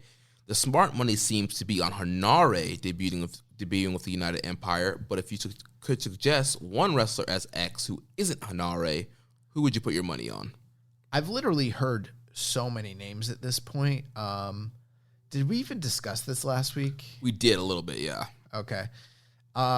Yeah, and I listened to some other podcasts this week, and they had some interesting names that were thrown out there that I hadn't thought of, but I'm struggling tonight to even remember who some of those names were. One name that I initially had thought about was Brody King, because on Twitter, he was complaining about him not being booked on the 19th anniversary show, and seems like maybe that would kind of been an excuse for him to kind of be out of Ring of Honor, but then he showed back up in Ring of Honor with a new stable of him, Chris Dickinson, Tony Deppen, and Homicide. So I don't think it would make much sense for him to join the United Empire now. I mean, it could be Hanare, especially with them kind of teasing a new storyline for him going forward within the company. So that would make sense. But, I mean, there's other names. Obviously, Robbie Eagles hasn't been back with the company since late December with the Super Juniors. Yeah. And he's been pretty active over in Australia from what I've been seeing lately. But I feel like it's going to be a heavyweight, though, just because they're facing off against 3 LIJ heavyweights. Like if Bushi was in there, I would say, okay, maybe it's going to be an Eagles, maybe, ACH or somebody. But with 3 heavyweights, I think it's got to be a heavyweight guy. I remember the name that I was thinking that I saw thrown out there that I think makes a lot of sense. Kyle Fletcher.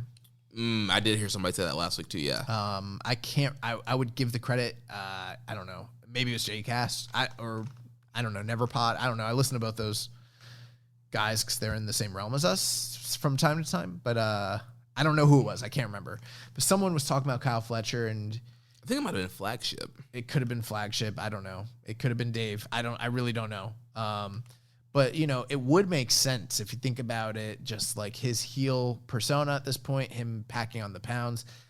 There were plans in place for him and Dunkzilla to come to New Japan and work prior to a previous injury way back when they had kind of like worked the UK tour right against GOD. And that kind of never ended up coming to fruition. But I mean, if you want to talk about someone that could be brought in from the outside who has like that Rev Pro connection, I mean, he's a guy that like really could fit the mold. And I mean, that would put like the group over in a huge way. Plus, I don't know, I guess he could be a new pin eater because he is sort of a younger status than most of the guys in the group. Right. So instead of like Cobb or Okan eating pins, you could potentially have Kyle Fletcher eat pins if it's going to be him. And plus, I think his new kind of style, he's been more of a strike, bruiser, more strike based, more kind of throws and suplexes, I think that would fit in with New Japan perfectly. But I mean, there's a lot of names that are out there. I think one of the things that kind of throws off some of those plans, though, or some of those speculations, is WrestleMania week is next week. Mm-hmm. So, I mean, for instance, like a Leo Rush. People are like, it could be a Leo Rush. Well, no, it can't because he's working all these dates here. Right. I haven't heard anything about ACH working anything WrestleMania week. Yeah, I haven't seen his name, yeah. That's curiously suspicious if you think about it. Yeah, you would think he'd be on Florida Culture or something like that.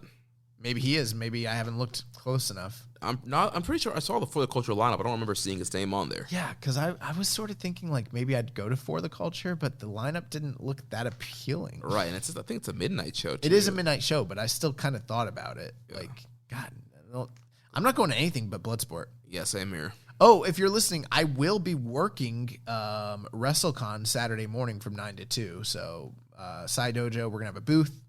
I'll be probably doing some Green Boy activities for some of the wrestlers. I don't know, counting money, keep people in check. I don't know what the fuck I'm doing, but if you're going to be out there, I guess, come say hello. It's going to be all masked and distant, so. But, I mean, I don't know. One name I was kind of thinking that I would like it to be is like Chris Hero. Yes. Oh, yeah. I would love for it to be Chris Hero. Yeah, I mean, he's kind of just out there. Instead of doing podcasts with Conrad, get back in the ring. Yeah, I knew that's what I heard he was doing something like that, but I haven't seen him, so I don't know. Yeah, I think Hero would be awesome. One thing I just thought of the other day. Remember how disappointed we were when Matt Riddle got picked up by WWE because New Japan started talking to him? Yeah. What an awesome miss. Like, yeah, we missed a good one there. Yeah. I don't know. Could it be Goldberg? Dave Bautista? He's not going in the Hall of Fame now. Maybe there's heat. I don't know. No, he's got a movie. He's doing some TV gimmick. Is there anyone you could think of that you'd like it to be? I don't know if there's anyone in Japan that maybe it could be. I mean, there's always Mikey Nichols. He just won a title, too, in Australia. That could mean, like, maybe they're going to spotlight him. I don't know. Right. I mean, he could be a good peanut eater for the group also if they want. That's what we speculated about him initially when Cobb was sort of X before. Right. And weren't Cobb and Nichols, weren't they a team? They were. World Tag League? Yes. So, yeah. So that could make sense. And that would be the whole Australia thing, Right. With their international flair. And I'm not saying I'm advocating for that. I just think, like, it makes sense. Who knows? Maybe that's what it is. I also heard someone speculate and say maybe it was Hikuleo. I heard that too. I just found that kind of weird. Like, I feel like he has to kind of be in Bullet Club. That's what I'm thinking too, because of his connection to God. But what if management was like, nope, you're not going to be in Bullet Club. This is going to be your thing. You're like the Tongan in the group, the son of Haku, and you're going to be their enforcer. Right. And then it's like, for like God, like what the fuck, right. Turn on the family. Right, yeah. Who knows? Maybe that's a thing. He did spend time in Rev Pro very recently. That's true, yeah. Shooter Omino's out there, and he's not really doing anything, and I heard people talk about what if it's him. Right. I don't think it's going to be, but like somebody like Red Narita I think would be kind of cool to bring over. Possibly, yes. There was also like people who really wanted it to be Chris Jericho. Yeah. Because of his alleged connections to the group, from the offset. And I don't think that's possible based on, although, there is a possibility if you think about it, because like, what are they called? The Inner Circle? Yeah. They've been off TV for 2 or 3 weeks now with the beatdown from the Pinnacle. He's been off TV and he's not working that house show Mania week at all. Right. Or at least he's not announced for it. Right. I don't know. To me, it just doesn't make sense because it seems like Inner Circle's, they're going to be turning babyface to feud the Pinnacle. I feel like it would be weird for him to join the top heel faction in New Japan. I agree. And then be a top babyface in AEW, especially now that they're kind of talking and we're seeing some kind of continuity. But this wouldn't be I don't know how much more continuity there's going to be going forward because it's like, this whole thing, people wanted this door to be open, brother, and it seems like maybe it's exactly what I said it was when I was like, it was a talent exchange right. for two guys. And maybe down the line they could talk more, and that's all it was. Right. I mean, Mox still has a title, so that leaves the door open. There's something open, yeah. Yeah. But I don't know what I was gonna say. Oh, I remember. Just yeah, that makes sense. It wouldn't be us if we didn't throw out all the possibilities, though. Right. And I'm sure, and who knows, maybe it's gonna be someone else that we haven't even talked about. But one thing I kind of thought about was like we've seen some confusion with things like this recently. Like for instance, you brought up the end of the Ring of Honor anniversary show. There was an angle where Brody King and Chris Dickinson and Tony Deppen and Homicide are all joining up together.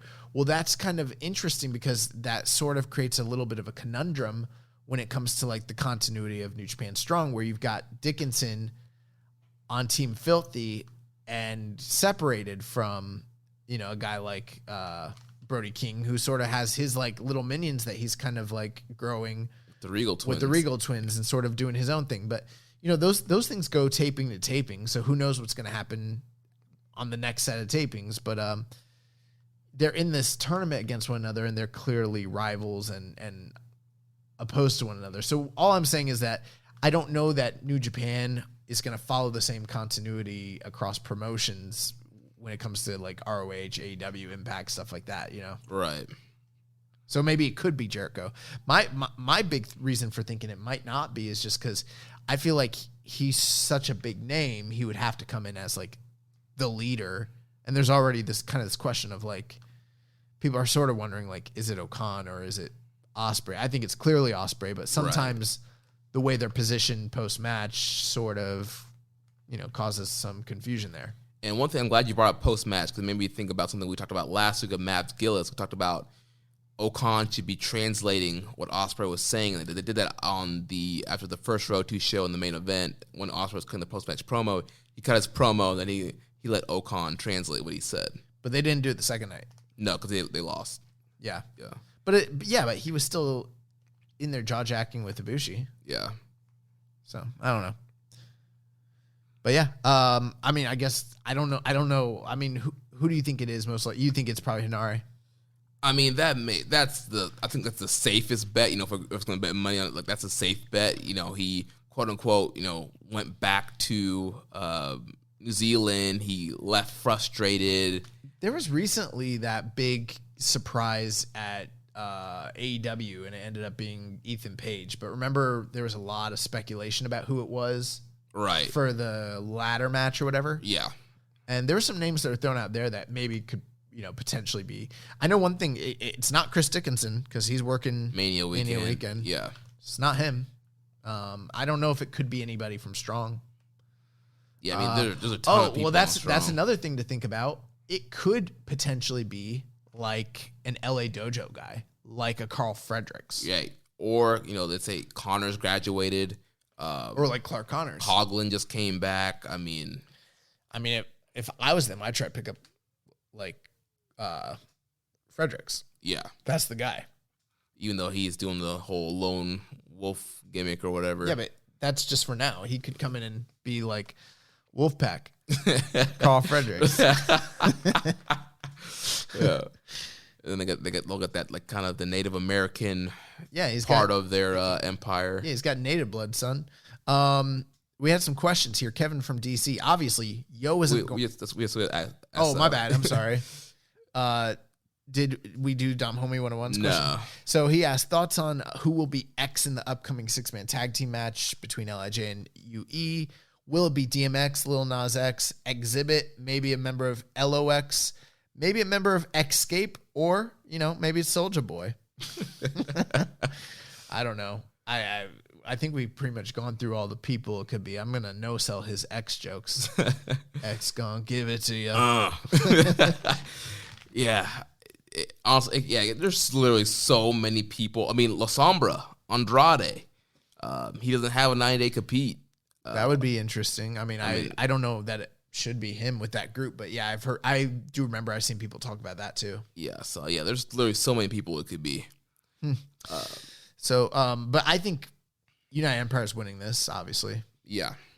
Which means, either Shingo Sonata or Naito are taking an L, and the interesting thing, you got Okan in there against Naito again. And so there's kind of that continued story too. And I think people are overlooking that. They're paying attention to X. And I think that's the diversion. The real story here is Naito and Okan. Right. And I also think it's just very interesting too that they're kind of doing this kind of spotlight for LIJ versus Empire, which means maybe could they just be building to the Naito Ospreay match that we keep talking about? It's been pretty protected. It's possible. I mean, the other thing to kind of think about, the main event, we're going to get there, but there's implications there. Generally speaking, it's not uncommon at certain points of the year for potentially an entire faction to feud against another faction.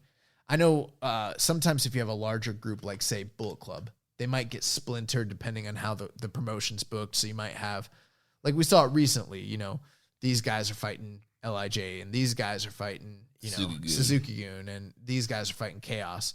But when you have a small group like United Empire, it might not be uncommon for all 3 or 4 of them to be fighting with potentially LIJ. Right. So does that kind of tip us off a little bit that maybe Ospreay's going to lose because they're going to be feuding with LIJ, or is that an indicator that he might actually be winning? And then if it was, who would be lined up? Is it Shingo?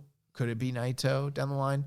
Or maybe it's inconsequential. Maybe those 3 guys are going to do their thing and Will is going to be off doing his thing. Right. Regardless, I don't know. Yeah, I mean, open the door to a lot of potential, rivalries and matchups they can do here from those 2 factions. So then moving down the card, we have Hiroshi Tanahashi and Satoshi Kojima taking on the Bullet Club team of Bad Luck Fale and Jay White. So obviously more set up there for the Never title. Oh, that's something we didn't mention in the post-match of the Jay White was beating on Hanma with the kendo stick. And he said, can I get a title shot? Tanahashi said no, so he cracked Hanma with the kendo stick. He's like, it's your fault.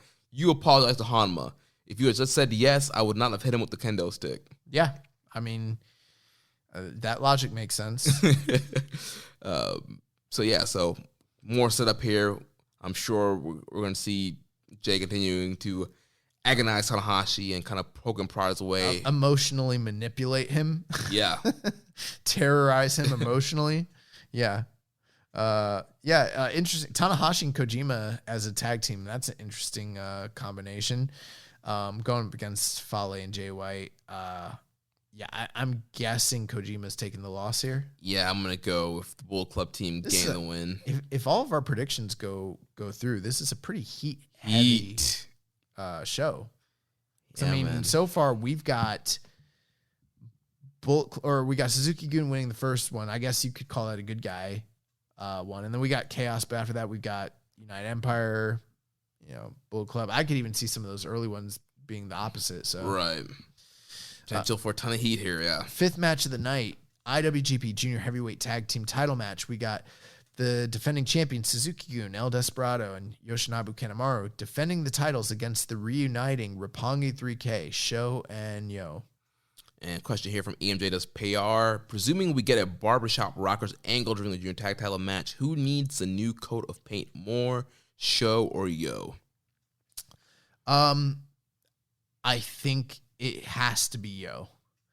I think there could be an argument to repackaging Sho, of course.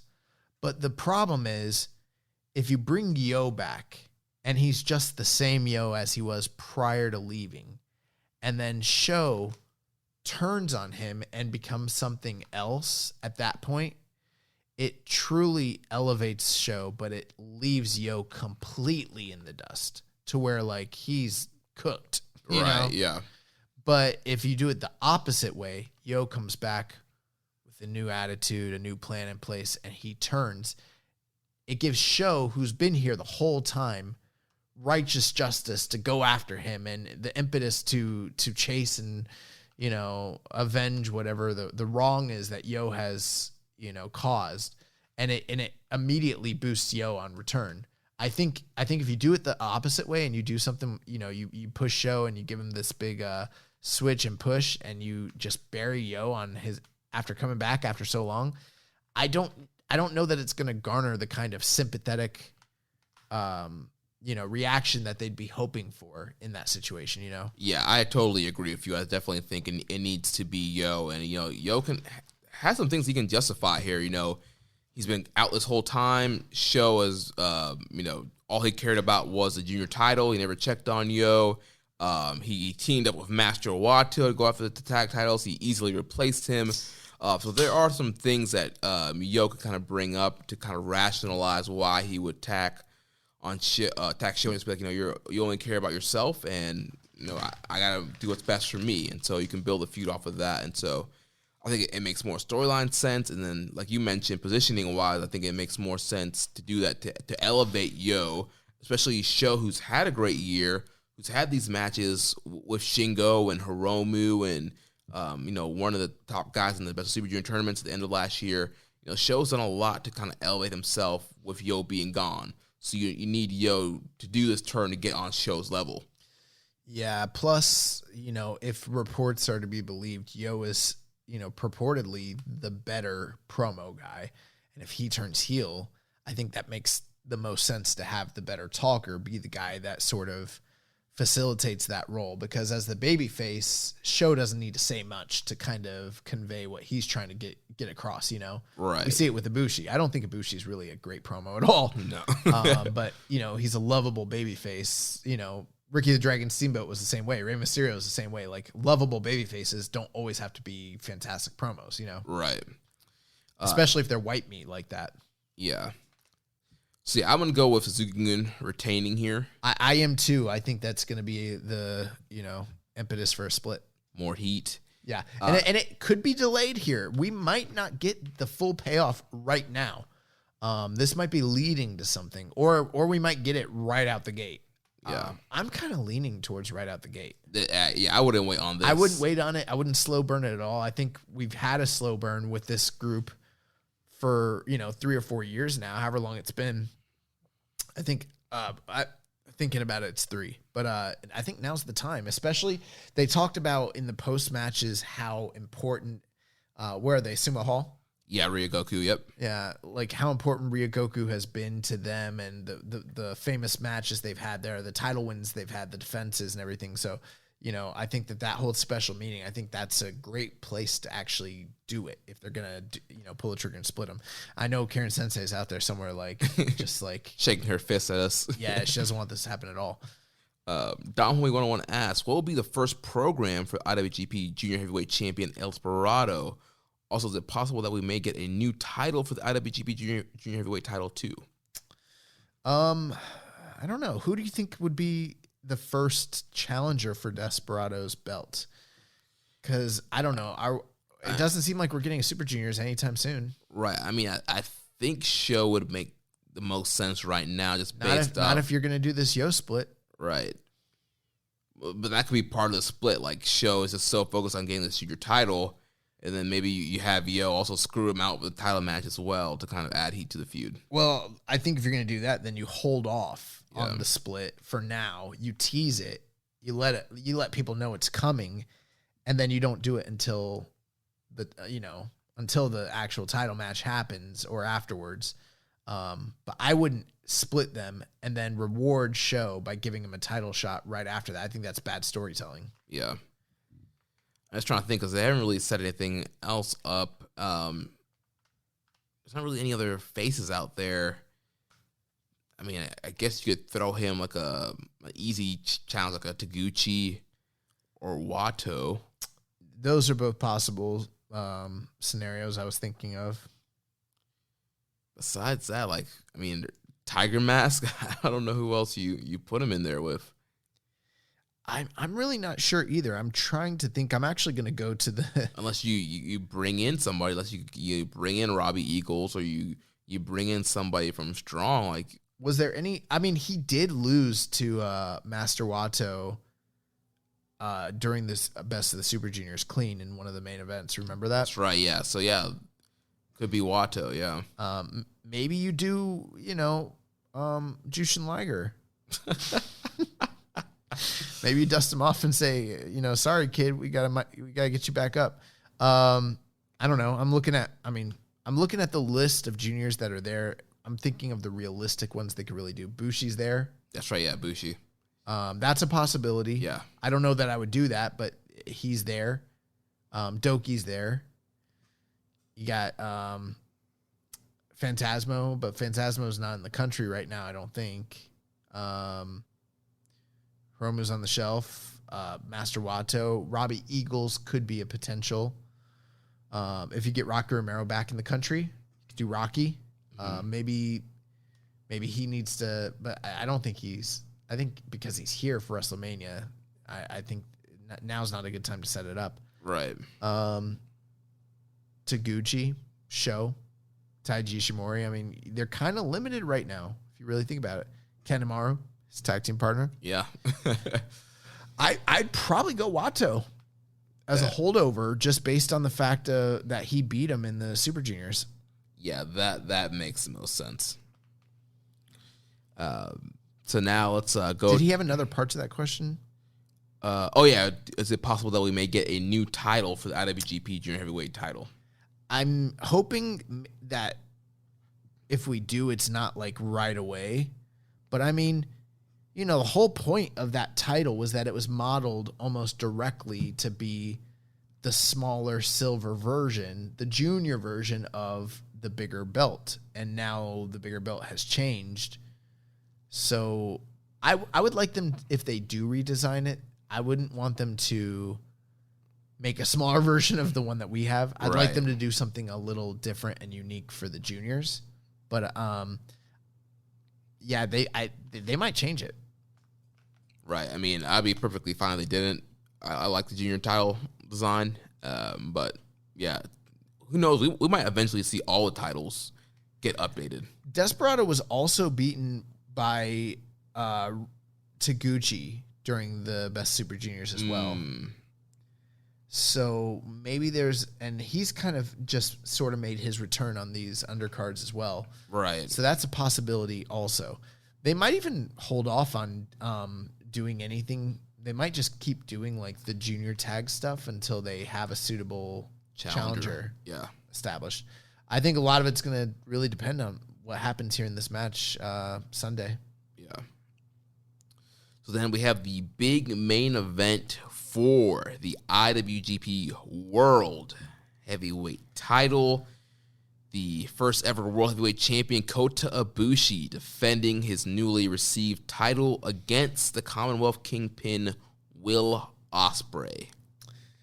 Yeah, man. We've got a lot of questions about this one. I don't know if you want to jump into those or if you want to just jump into we can look at the questions. So first here from Reddit user XX Gizmold LDTXX says, "Hey guys, love the pod. Keep up the good work. Shortly after Wrestle Kingdom, you guys mentioned how you could see Will Ospreay winning the New Japan Cup and taking the titles off of Bushi at Sakura Genesis.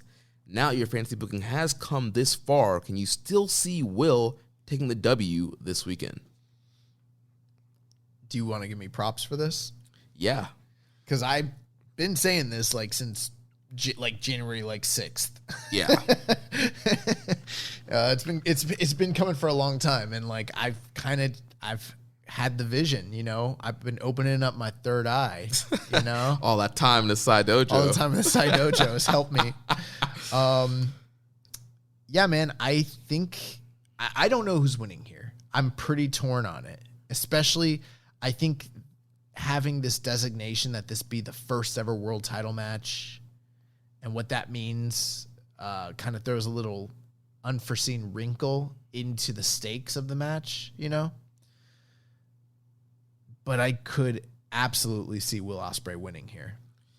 Yeah, this is the main event. It can literally go either way. I think there are storylines you could do with either guy going forward as champion. For Bushi, you have the Shingo match they keep teasing and setting up. There's the Okada match that's going to be eventually coming. So there is stuff in the pipeline for Bushi, and I don't know, like I just keep feeling that they're going to hold off on a title change until you get to Wrestle Grand Slam in the stadium or the Tokyo Dome. Yeah, I think that those two major shows create a big conundrum about what you do here.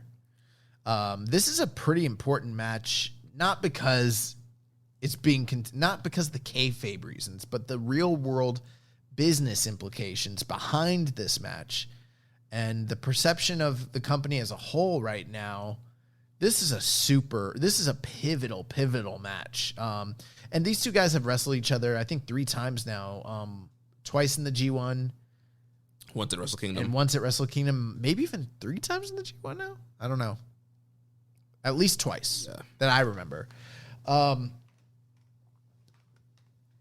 It's tough, man. It's tough because my original thinking, I never had those future stadium shows in mind, and I never had the concept that Ibushi would now be a new title holder. Because in essence, even though spiritually it is a continuation of his reign, I don't know that everyone sees it that way. I don't know if the bookers are treating it that way. I don't know if the fans are going to see it that way. Because there is 2 ways of looking at it. There's the way of looking at it where like he loses here and it's like, okay, yeah, even though it was the first quote unquote defense, he really had a lengthy run with the belt, had quite a few title defenses, unified the belts. Like he did a lot. And so there's a logical out, or there's this clear delineation where it's like everything that happened up to now really doesn't fucking matter because this is a new belt, a new lineage, a new title, and now he loses it. You're a fucking loser. You lost the first time. You know what I mean? Yeah, and that's the kind of tragedy we talked about last week that they could be setting up. And that's you could be angling right now for the tragedy. You're waiting to see like, oh, he stole this shit from, look at everything Ibushi did. Ibushi set a big thirst trap for himself, and now he's fallen into it. Right. And the person who's gonna be the perpetrator against him and all that is Will Ospreay. The guy that's going to steal it from him. And maybe that sets up some sort of big rematch down the road or some other program. That's a possibility. Then there's the other way of thinking of it where it's like, because this is the first time that this title's ever been held, ever been defended, Ibushi needs to retain to really get it going and get it established. Right. And I could see them doing either one. Right. Yeah, because there's big matches down the line for both guys. I mean, Okada beat Ospreay at Wrestle Kingdom, so that there's the Okada match for Ospreay as well. There's just so many different options you can go with for either guy if they retain the champion. I think you can do big matches with either guy as champion at the Dome and the stadium. I'm not confident. I'm pretty bearish, to be honest with you. I'm bearish on both of them. And that's why I'm a little confused about why they're running these large shows, especially, and I know that everything is so fluid and changing, and so, but like we might be coming to a period now. I don't know what vaccines they have approved in Japan. I know that like in Russia, they've got a vaccine that's different than what we're getting here, and I know that in China, the one that they have, which is supposed to be pretty good, which makes sense because this shit was created in a lab over there. But no, I heard that the vaccine that they have over there has like been very effective as well. At least that's the report. So I don't know which vaccines Japan does or does not have access to, but I know like in Israel, they like vaccinated everybody. Like they got this shit popping quick. You know what I mean? Like it made me be like, man, I wish I was over there. And with how outstandingly their government has seemed to, deal with this whole entire situation, I guess I'd have to look more into it, but I would assume that they're making every effort possible to make this available to as many people as possible. So like, who knows if by like, I know it sounds outlandish, but now that like I'm scheduled to get my vaccine next week and so many people I know have already gotten it, like who knows? Like they might be able to actually do a big number. Crowd, yeah.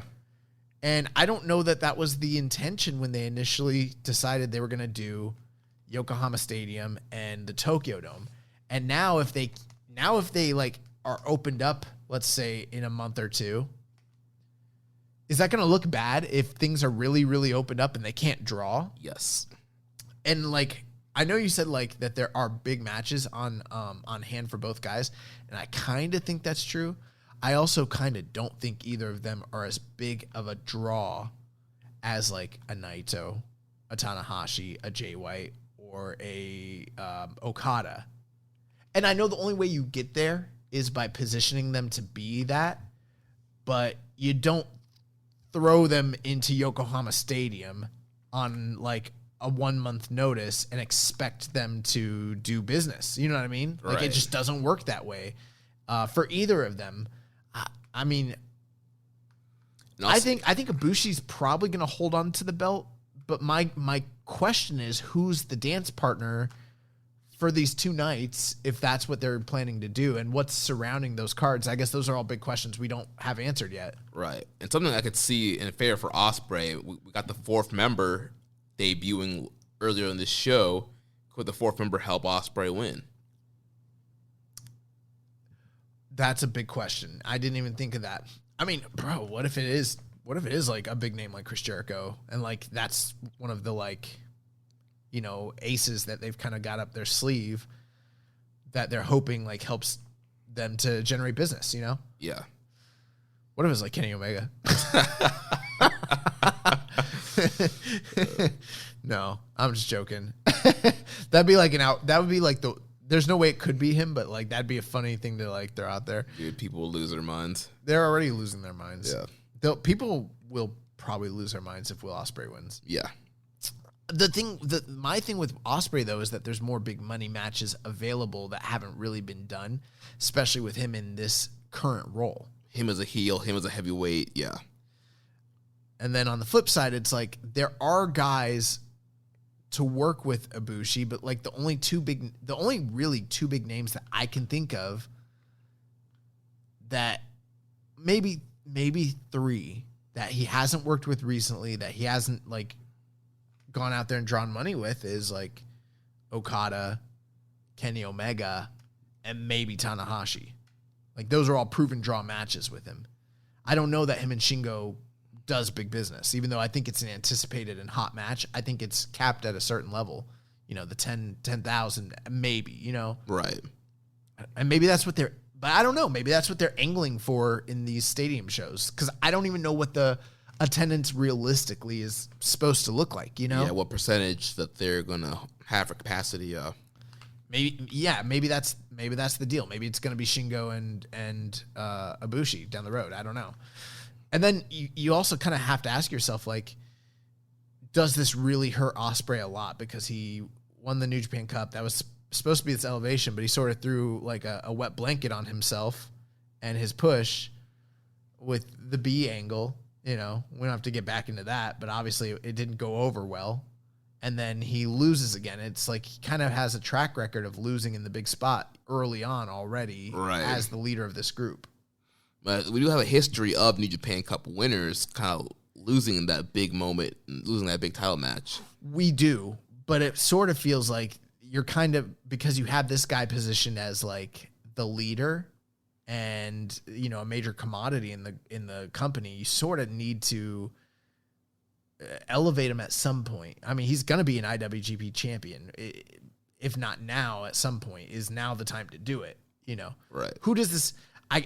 I'm just thinking about like the stocks, and I'm like, who's on the rise, who's on the way down, you know, who can eat the loss, who can't, business wise, what are they going to do for these next series of shows? Because this next month is super pivotal. And I don't know if the company should have put themselves in this kind of precarious position. I thought it made sense initially, but now that I'm like trying to think about like, well, who are they going to have fill these shows, you know, and draw these houses, and it's tough. This match is super interesting. Yeah, super interesting. It goes way beyond just a build and stakes. There's a lot of big ramifications that come from this match. Yeah, I would even say so far this is the most important match in New Japan this year, by far. And it might wind up being like one of the seminal, pivotal moments, pivotal matches from a business standpoint for New Japan for this whole year. Yeah. We had some other questions here. Kevin from DC says there seems to be one aspect of the Ospreay challenge that I haven't really heard people talk about. Will Ospreay is still the Rev Pro heavyweight champion. At this point, it feels like more like a trophy than a title, since Rev Pro isn't running shows and Billy Goat can't defend the belt overseas. Honestly, I think it would be smart to put the belt on ice and not have him carry it around. That way, should he actually win the World Heavyweight Championship on the 4th, excuse me, they can quietly strip him of the Rev Pro title and crown a new champion when they're ready to run shows again. It just seems like a red herring that they don't need to bring attention to. I'm pretty sure they are running events, though, right? Yeah, they were doing, I know those Rev Pro series that were on Fight TV. Yeah, so they were doing epic encounters, and they have stuff on the docket for the rest of the year through 2020. They've got shows planned from June up until December, running shows at the Cockpit, Uprising, Southampton, High Stakes, 9-year anniversary pop-up show. This stuff's all already on the calendar and been announced. And they were running a tournament. A number one contender tournament, right? Yeah, I don't want to spoil anything for anybody, but I think, let me see, bracket A, bracket B. So I don't think the tournament is over yet, but it looks like it's going to be Dan Maloney and Ricky Knight Jr. facing off for the winner of the SWE World Heavyweight title. And the deal is over in Rev Pro, whoever wins the SWE title, this is another promotion that they kind of absorbed in the recent past. Whoever is the final SWE champion, they're going to get a title shot against the reigning Rev Pro champion, which is Will Ospreay. And they did this very smartly because after like the 4th or 5th Epic Encounter show, he kind of put the wheels in motion for them to do this tournament while he was in Japan. So they sort of knew and worked this out. And I'm guessing that the next, I don't know this to be the case, but it looks like they're not doing another Epic Encounters anytime soon that I can see. Or if they are, the next event that's announced is like June. So they're probably waiting to do the finals of this tournament, maybe in front of a crowd. Yeah. And then that will build anticipation for whoever that champion is to face and unify with Will Ospreay. And there is an aspect there. I would disagree with some of the things that Kevin from DC postulated. But I think you'd kind of have to know some of the ongoings with Rev Pro to sort of know what's going on. But it is interesting to think, what if the one part that he brought up, are they going to put their world title on the Rev Pro champion? Right, because then eventually he's going to have to drop the belt. Right. Then you get a mock situation. Right, and it's not quite the same thing, but with the travel restrictions and everything, and who knows, maybe stuff is opening up soon. Maybe that's the expectation, anticipation, but you could have him walking around with both belts, and maybe that I do think the fact that you have him holding that belt, carrying it out each night, and representing Rev Pro keeps Rev Pro kind of relevant, because right now they can't even run any shows at all. Right. So it wouldn't make sense to have him stripped and for the title to sort of be held by anybody over there, Ricky Knight Jr. or who have Maloney or whoever, yeah. Because nobody's seeing that shit. So much so that like they stopped doing the pay-per-view model, started putting the shows up for free on YouTube when they air, and then it was, per pay afterwards. But no one's seeing it because everything's shut down in England. Right. So I think it's good that he's holding it, but I just wonder, is that's another thing to take into consideration? Like, are they going to book him to be the world champion while he also is the British champion simultaneously?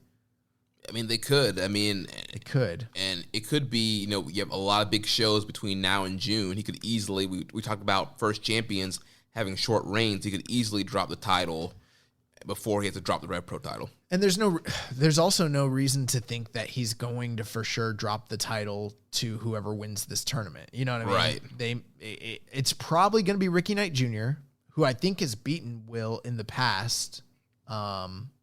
He did beat him in a tag team match that was very good. So I'm guessing it'll probably be like him versus Ricky Knight Jr., but like, who's to say Ricky Knight Jr. beats him? You know? Right. So, I mean, even if he could literally hold the world title, drop it, go over there, defend the British title, and still hold on to it. Because who do they have waiting in the wings to take the title from him? You know what I mean? Right. There's no huge stars there. You don't have a Walter or Zack Sabre Jr. Yeah. You know, guys like that. Like, those are the kinds of names that hold that Red Pro belt. It's been a long time since they had it on an up-and-comer or, you know, a non-established indie star by, you know, even by European measures. Right. You don't have a Pete Dunne or a Tyler Bate. Yeah. So I don't think those guys have held it, but yeah, I get what you're saying. Yeah. He also asked, what are your early predictions for Kota's title defense at Dontaku should he retain the World Heavyweight Championship against Ospreay? History would suggest Shingo Takagi, as the New Japan Cup runner-up, has gotten the Dontaku Challenge in recent years. Fale, Tanahashi, Sanada start the trend proper. But obviously, one has to consider the likes of Okada, Naito Suzuki, or others of that ilk. The Dome shows as well as Dominion are right around the corner after that, though, so it can't be too big of a challenge. Shingo it is then? That's a good question, and I think it's a little, you know, you're presuming that there's going to be a title defense at Dontaku. Right. And there might not be this year because of the fact that we've got this 3 big shows right behind it. This could be the April defense, Sakura Genesis, and that's it. I think that they're going to headline Dontaku maybe with Tanahashi and Jay for the Never title. And then the semi-main will probably be the Never Six-Man. Something like that. Yeah. I think there's a good chance Dontaku might not, you know, it's Dontaku in name alone, but not in actual booking stature. Now, if he does end up having a title defense, I could see Shingo, but like that feels, like the Shingo thing is like, I think it's a little too big for Dontaku, but a little too low for a Dome show. Right. It's like in that in-between place. I think it's perfect for like Dominion. Yeah, a show of like that nature, you know, and I'm kind of just thinking of locations at this point, you know. I don't think you should do a stadium with them, even though I love those guys and I think the match is going to rule. If they do it, I don't see them selling that many tickets off of it, you know? Yeah. Because Shingo's never challenged before. And they haven't always treated him like, you know, a world beater or a top guy on that level. So I don't know. Yeah, I don't think they're going to do a title defense at Dontaku. I think Sakura Genesis is going to be the April defense, and then we won't see a defense until May for Wrestle Grand Slam. Schedule's been screwy this year. It's been really hard. It's deferred quite a bit from classical, you know. And when I say classical, I mean just the past, you know, 5-6 years. Yeah. I mean, there was a time where New Japan's schedule changed drastically all the time. So, I mean, this is pretty New Japan in general. You know, this is kind of what they've done historically is, you know, switch things up year after year depending on what their business needs are. Yeah. But, I mean, I can't see Kota Bushi winning and Shingo coming out to challenge him. Yeah. I mean, you could also do, like, if they're continuing, I don't know if they're going to be, but if they continued something between him and Empire, maybe like a Jeff Cobb. Yeah. Someone like that. Obviously, the fact that Shingo is part of LIJ, and they were kind of alluding to an LIJ versus Ibushi continuation of the feud would indicate Shingo. And like he said, you know, the runner-up in the Cup usually does get a title shot in May. So who knows? Maybe they do those two guys at the stadium. Yeah. Because maybe they're expecting that the stadium is going to be very limited. And if that's the case, then they could easily do it. You know, if you're going to do a Tokyo Dome, or I'm sorry, not Tokyo Dome, like a Sumo Hall level capacity, I think you can definitely draw that level of attendance with those two guys and a strong card underneath it. Yeah, I agree. But if they're trying to do 30, 40, 50, who knows how many, like 1,000, then I don't think they should do it. Yeah. EMJ does PR asks, when it's written, will Ibushi's title reign narrative be about match quality or story quality? That is an interesting question because for me, I think his matches have been outstanding, but they don't seem to be getting the critical acclaim that we're used to for other champions, Right. I feel the whole double title and unification is kind of overshadowed his title matches. Right. And at the same time, this kind of reminds me of the discussion we had about the belt when we were saying, that there's this criticism that like it's understated and overstated all at the same time. It's doing the wrong things and not doing the right things, and maybe that's kind of similar to the situation with Ibushi because it's like there are stories and narratives that are going on, but they have very little to do with the actual story of him and his character and his motivations and the personal heated rivalries with him and his opponents, Like he's had opponents and he's had good matches, Sonata, Jay White, Desperado, freaking Naito, but none of them were definitive feuds. You know what I mean? Right. It was always about the actual titles themselves and very little having to do with Ibushi as a man or as a character. I mean, the most we got out of it was that he wanted to be God, and no one knows what the fuck that means. Right, and then he wanted to unify the titles. Yeah, and then he wanted to unify the titles, and then he did. And so, like, there is a narrative, but it's, like, not defining him, it's defining itself, and he just happens to kind of be playing a role in the midst of it all. You know what I mean? Right. Which kind of sucks. Yeah, I feel like at the end of the day, his title reign is going to just be overshadowed with just the ending of the IWGP title. I think is going to be what his title reign is remembered for. That's possible, but then, the argument that people will come up with is the other side of the question that he's asking is people will be like, well, he had great matches. They're going to say, well, he had an incredible match with, Naito the first night at the Dome. He had an incredible match with Jay White. He had really, the match with Sonata was very good. The match with Desperado exceeded expectations. The rematch with Naito. IC title match, yeah. They're going to be able to point to these really great performances that he had and say, well, it wasn't all bogged down. He was going out there and performing and, like, killing it. But then you kind of be like, well, was that all it was about? So I think it's a tough question to answer because I don't know if it's going to be remembered just based off the match quality. Because even though the matches have been very good, they don't seem to have gotten the kind of acclaim and praise. No, because people are so down overall on the product. Yeah. And it doesn't make sense because if you think about it, if you compare this title reign to Naito's and to Evil's, better. It's way better. Maybe not from a story standpoint, but from a match quality standpoint, I mean, it blows them away. Both of them. And then if you look at the overall match quality of the promotion so far this year, I still think New Japan it's very good. It's like the top promotion in in-ring quality still. Yeah, it is. The last time you had a champion that was having this many good matches was Okada before he dropped the title to Naito. And what was that, 2019? That's when you're talking about when he dropped the title to the double titles. The double titles. Yeah. Yes. Or 2020. Yeah, but I'm saying his last match, before that. Really 2019 was when he held, like, we haven't had good matches like this since like the end of 2019. Right, yeah. So, we're going on over a year now. Right. So it's tough. Like, I don't think he's getting the credit for the work he's doing, and I don't think he's getting the right creative direction that is kind of needed for his character as well. And I think he's actually done a really great job making the most out of what has been given to him to the best of his abilities. Because with a lesser talent, given how bad some of these creative directions and bookings have actually been, it could have been way worse. Right. I think he's doing a good job. I just don't think that he's getting the kind of support necessary to really elevate this title run.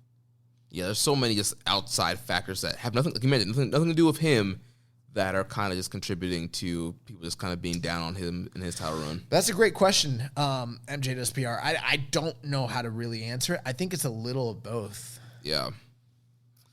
King Darkwing 510 asks, it seems like Okada is the next possible challenger for the world title, but he doesn't like the belt and only wants the IWGP Heavyweight title. So is he going to try and break the belts back up? Or how do you guys think that will make sense out of all this? It would be so fucking stupid if they, at this point, decided to split the belts back up. And, why would you have spent at minimum $10,000, but probably closer to like $25,000, $30,000, maybe not that much, but like they're probably in the $20,000, $25,000 range for what they spent on that belt. Yeah.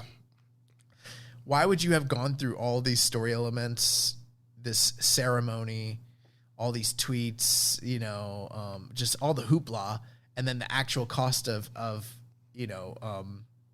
creating the belt if you don't intend to go forward with it? I'm pretty positive. I know there's people who don't like this, what they've done, but at this point, it's what's done is done. What's done is done. It's a matter of either acceptance or. This is not Avengers Endgame. There's no reversing the snap here. Yeah, it's done, bro. Like, it's done. Like, there ain't no time machine. And I wouldn't really.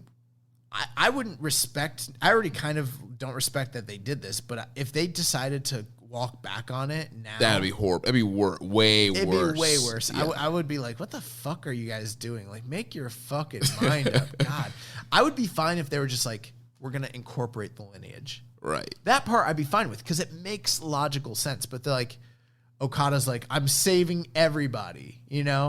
I'm going to bring back the double titles. And it's like, what the fuck? What the hell are you guys doing?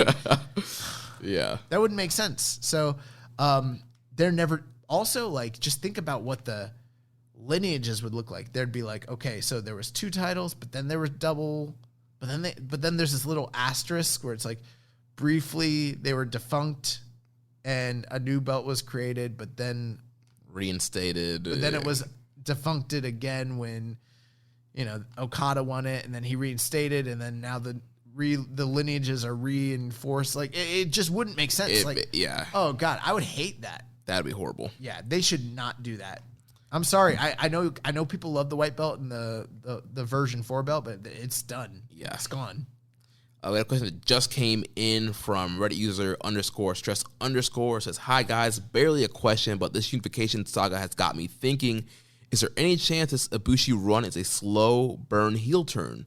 Started with how he treated Tanahashi for losing matches in the Golden Aces, becoming God, to now unifying the titles and essentially beginning a new era of the NJPW molded in his image with his new belt. In storyline, it seems he has deliberately isolated himself from other wrestlers, what with the unification idea being so unpopular amongst the roster and the company's 2 biggest heels, White and Ospreay, being the only ones to agree with him. I mean, for a certain angle, Ibushi is on the road to becoming a power mad heel. Yeah. We all thought Kenny was pro wrestling Thanos, but Ibushi out here fucking shit up with the Reality Stone. Click the IWGP heavyweight lineage away faster than a ref bump in an Evil match. Wow, that's exactly what you just said, bro. When you were talking about like undoing the click. Yeah. This is completely fantasy booking on my end, but I can't shake the feeling, even unintentionally, they might have booked themselves into this spot. Are fans going to cheer Ibushi over Okada when they fight again? Okada going to be looking to restore his lineage, his belt, his NJPW. I mean, he can't, though. That's the thing. I know that there's people who are like pining for a restoration, but there's not going to be a restoration. I mean, I think if you're one of 2 things will happen, right? If let's say Okada and him do feud, and the whole angle is I'm going to restore it, then one of 2 things is going to happen. Either that's a dead-ass giveaway that he's not winning. Right. It's going to be similar to the Naito thing where he wants to try to restore the IC title. Right. Or this will be similar to like when Rob Van Dam was challenging for the WWE title, and he said, when I win it, I'm going to change it to the ECW title. Right. And then when he won it, he didn't end up doing that. They did something else. So what would happen is Okada wins it, tells everybody he's going to restore the lineage, and then when he wins it, come up with some other BS reason why he's not actually going to end up doing something that. like, Ibushi made me get respect for this belt or something like that. We're about progress here, looking forward. This is a new prize, new horizons for me, blah, blah, blah. I'm going to make this as prestigious. It's still the IWGP title in spirit, even though it has a different name and a different design, blah, blah, blah. Something like that. Right. So, no, they're not going to. Now, one thing that he touched on, something I've been wanting to say on the show for a few weeks now, and this was not my original thought. This was something that, so I've been behind on podcasts for a while now, and I've kind of been catching up. And so I was listening to episodes of Thomas Island from last year, and they started kind of touching on the idea. Did I bring this? We talked about this off the air, yeah. Okay, we talked about this off the air. I didn't know if I brought this up on the air last week, but he talked about how last year during the G1 that he kind of thought that Ibushi was doing heel shit.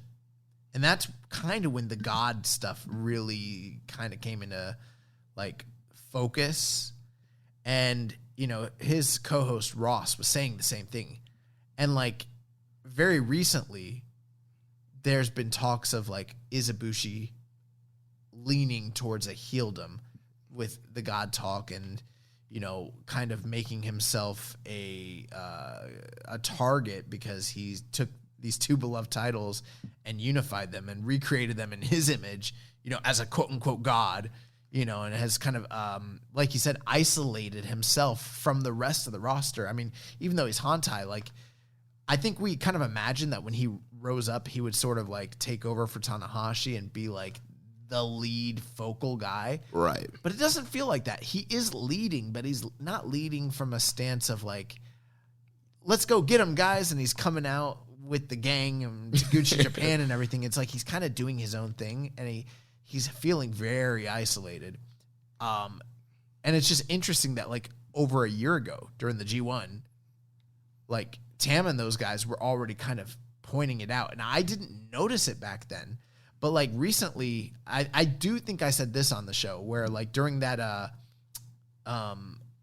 New Japan Cup final, during that match where he was at the table and he was talking to Shingo, he came off like a heel to me. And everyone else thought it was this moment where he was inspiring him and telling him to get up and go back in there and fight. And I thought he was taunting him the way he did it. There was plausible deniability because the words he was saying sounded encouraging, but the look on his face and the dismissiveness, the cockiness, the arrogance. Look at you. You're down right now. Yeah.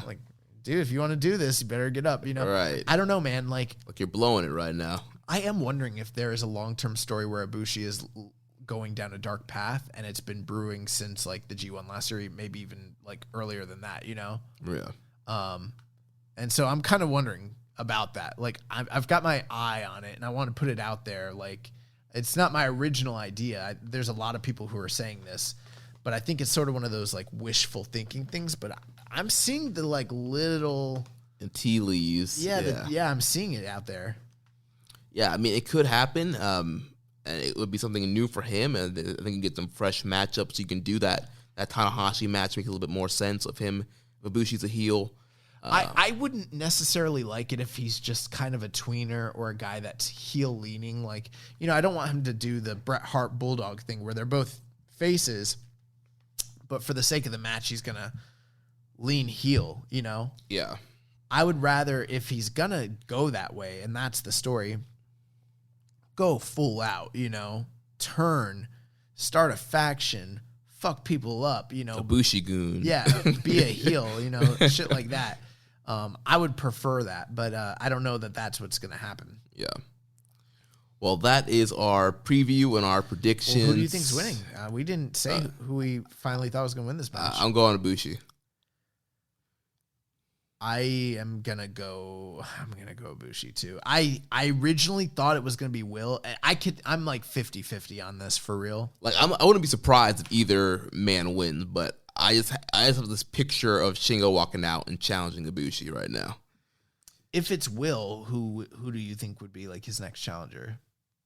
I think you go Okada.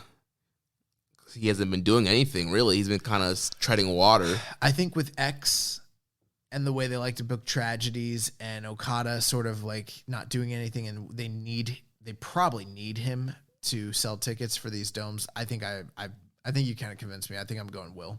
All right, so I don't know what to do, man. 50-50 split it's here. 50-50. This is a big one. Yeah, it is. God, if anyone fucking spoils me, I swear to God. Stay out of the spoiler club, man. Yeah, and it's on Easter Sunday. I think I got shit to do that day. I don't know. Yeah, I'm not going to be able to watch it until sometime in the afternoon. So real quick, we got to talk about what's going on in New Japan Strong. We had a Strong Style Evolve kind of wrap up this week with 2 more qualifying matches for the New Japan Cup USA 2021. We had Clark Connors and kind of a surprise upset here, defeating the great TJP, his former tag team partner. Did you see any of this? I did, yes. I did watch Strong. This was a really good match. I popped for Connors getting the win here over TJP. Yeah, I was pretty convinced TJP was going to win just based on the match itself. I thought was 50-50, but at the very, very end, he got him in that, I don't know, what is that figure 4 knee bar pretty much? I don't know what he calls it. Yeah, I don't know what he calls it either, but yeah. He probably calls it the game over, just like 3 other people have had that same game over. But anyways, I thought he had Clark Connors like beat, and then Clark was able to, finagle it into a roll up and get the 1, 2, 3. And I was like, oh, that's pretty cool. Yeah, that was great to see there. Great upset win there for Clark. Then fuck you, TJP. Then we had NXT's Blake Christian being defeated by Chris Dickinson from Team Filthy. An interesting thing here, at the beginning of the show, they had Team Filthy kind of backstage segment. They were all kind of making fun of each other for some of the losses they had, and they were making fun of Dickinson for losing to Narita a couple weeks ago, and Dickinson and Lawler kind of had some tension there.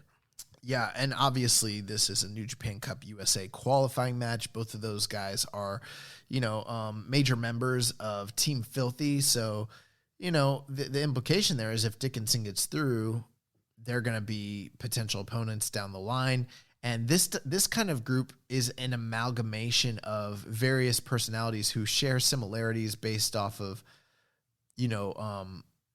I guess like similar fighting style and similar goals, but they don't seem to be buddy, like not close, at all. tight knit. Yeah. Like it's essentially a group of mercenaries who've all teamed up, and they're a pack of wolves, and like any one of them could turn on one another at any point in time. And we're starting to already see that immediately, Right. There were some digs at Limelight for being at Daly's place. Yeah. Yeah, he was complaining about not being in the tournament. Like, well, brother, to get in, you got to qualify. And to qualify, those qualifying matches aren't over in Jacksonville. Yeah. So Chris Dickinson beat Blake Christian there to qualify. And this, Blake Christensen signed with WWE, so it was pretty much a foregone conclusion. This is his exit, most likely, from New Japan Strong. End of this match, Dickinson hit him with this crazy looking pile driver. He had the leg pulled back. Yeah, that was some crazy shit. This match was pretty good, but that finish was awesome. Yeah. Then we had a tag main event here of David Finlay and Carl Fredericks defeating Dane Limelight and Tom Mahler of Team Filthy. 17 minutes and 30 seconds. That's how long this match went? Yep. Bro, I don't remember it going that long, but that's way too long. I remember that. I thought the match was very good, but that seems like really long for New Japan Strong. I don't know. I don't remember much from the match. I just remember thinking it was good. Yeah, well, I think because the 2 qualifiers were pretty short, they went a little bit longer here on the main event. I've been paying more attention to the qualifiers because that has more, implication for me. But yeah, I mean, Finlay and Carl Fredericks, they pick up a big win here. It's a blow for Team Filthy. Yeah. And so next week we'll have Rocky Romero versus Kevin Knight, TJP and Alex Coughlin versus Mysterioso and Jordan Clearwater.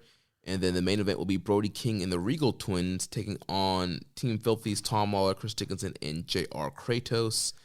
Yeah, big implications here because, coming up with the brackets, Brody King and Chris Dickinson will be facing off against one another. But there's also the question, can Team Filthy, can they coexist? Right. Because there's tension due to the fact that, Tom Lawler and Chris Dickinson are both in the tournament, simultaneously. Right, and then the tournament will be starting the week after. We got the brackets here. So on the left side, we got... I really like these brackets. Yeah, it looks like a pretty good little tournament here. We got Clark Connors versus Leo Rush and Brody King versus Chris Dickinson on the left side. On the right side of the bracket, we have Ren Narita versus Tom Lawler and Hikuleo versus Fred Rosser. Yeah, so I guess, we could probably go through this just briefly. There's a lot of different scenarios for how this could all turn out. I think one of the dark horse things that I'm kind of considering is Ren Narita. Because of the fact that he's graduated, and they've made it very clear he's graduated, and he's picked up big wins in subsequent weeks over Bateman and over Chris Dickinson.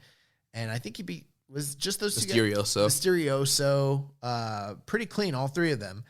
And he's got Tom Lawler first off right away.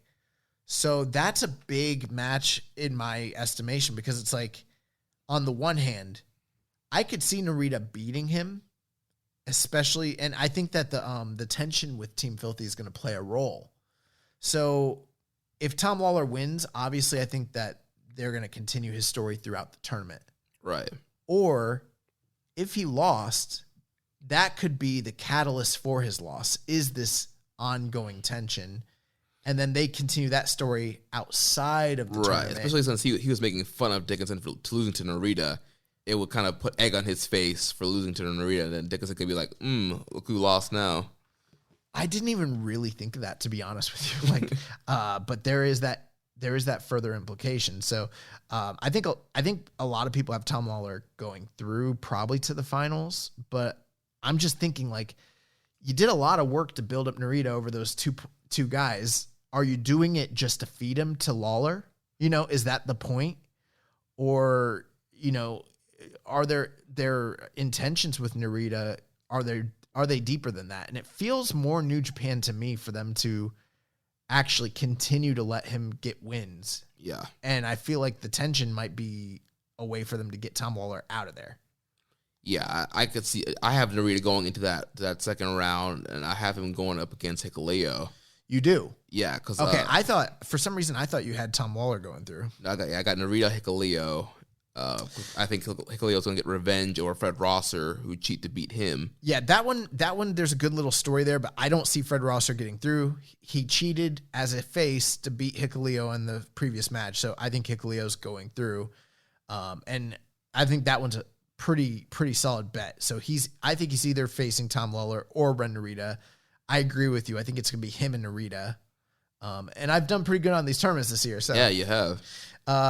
Top of the bracket, we got Clark Connors and Leo Rush. And then on the bottom left, Brody King and Chris Dickinson. These ones, to me, are a little harder to call, I think. Yeah, I'm going with Leo Rush just because he got knocked out the first round of the Super J Cup, or Best Super Juniors, whatever they did here in America, Super J Cup. And so I don't think you want to knock him out again in a tournament first round. So I would have him go through. I agree. I think he could handle the loss and he'd be fine, because I don't know what kind of commitment New Japan has really made to him and he's made to them, back to back. Clark Connors did just come off of a big win over TJP. I could see him being like the little engine that could in the tournament. Mm-hmm. But it would make sense for Leo Rush to win. My thinking, though, is if Leo Rush is going to lose, why not have him lose and build up Clark? Versus him picking up the win and then he gets fed to like Dickinson or King. I don't know. It's a tough one for me. I think I am going to go Leo Rush in this one, but I'm not as solid on it as I think you are. Yeah. Between King and Dickinson, I'm thinking Brody King is going to get the win here. That's a big one.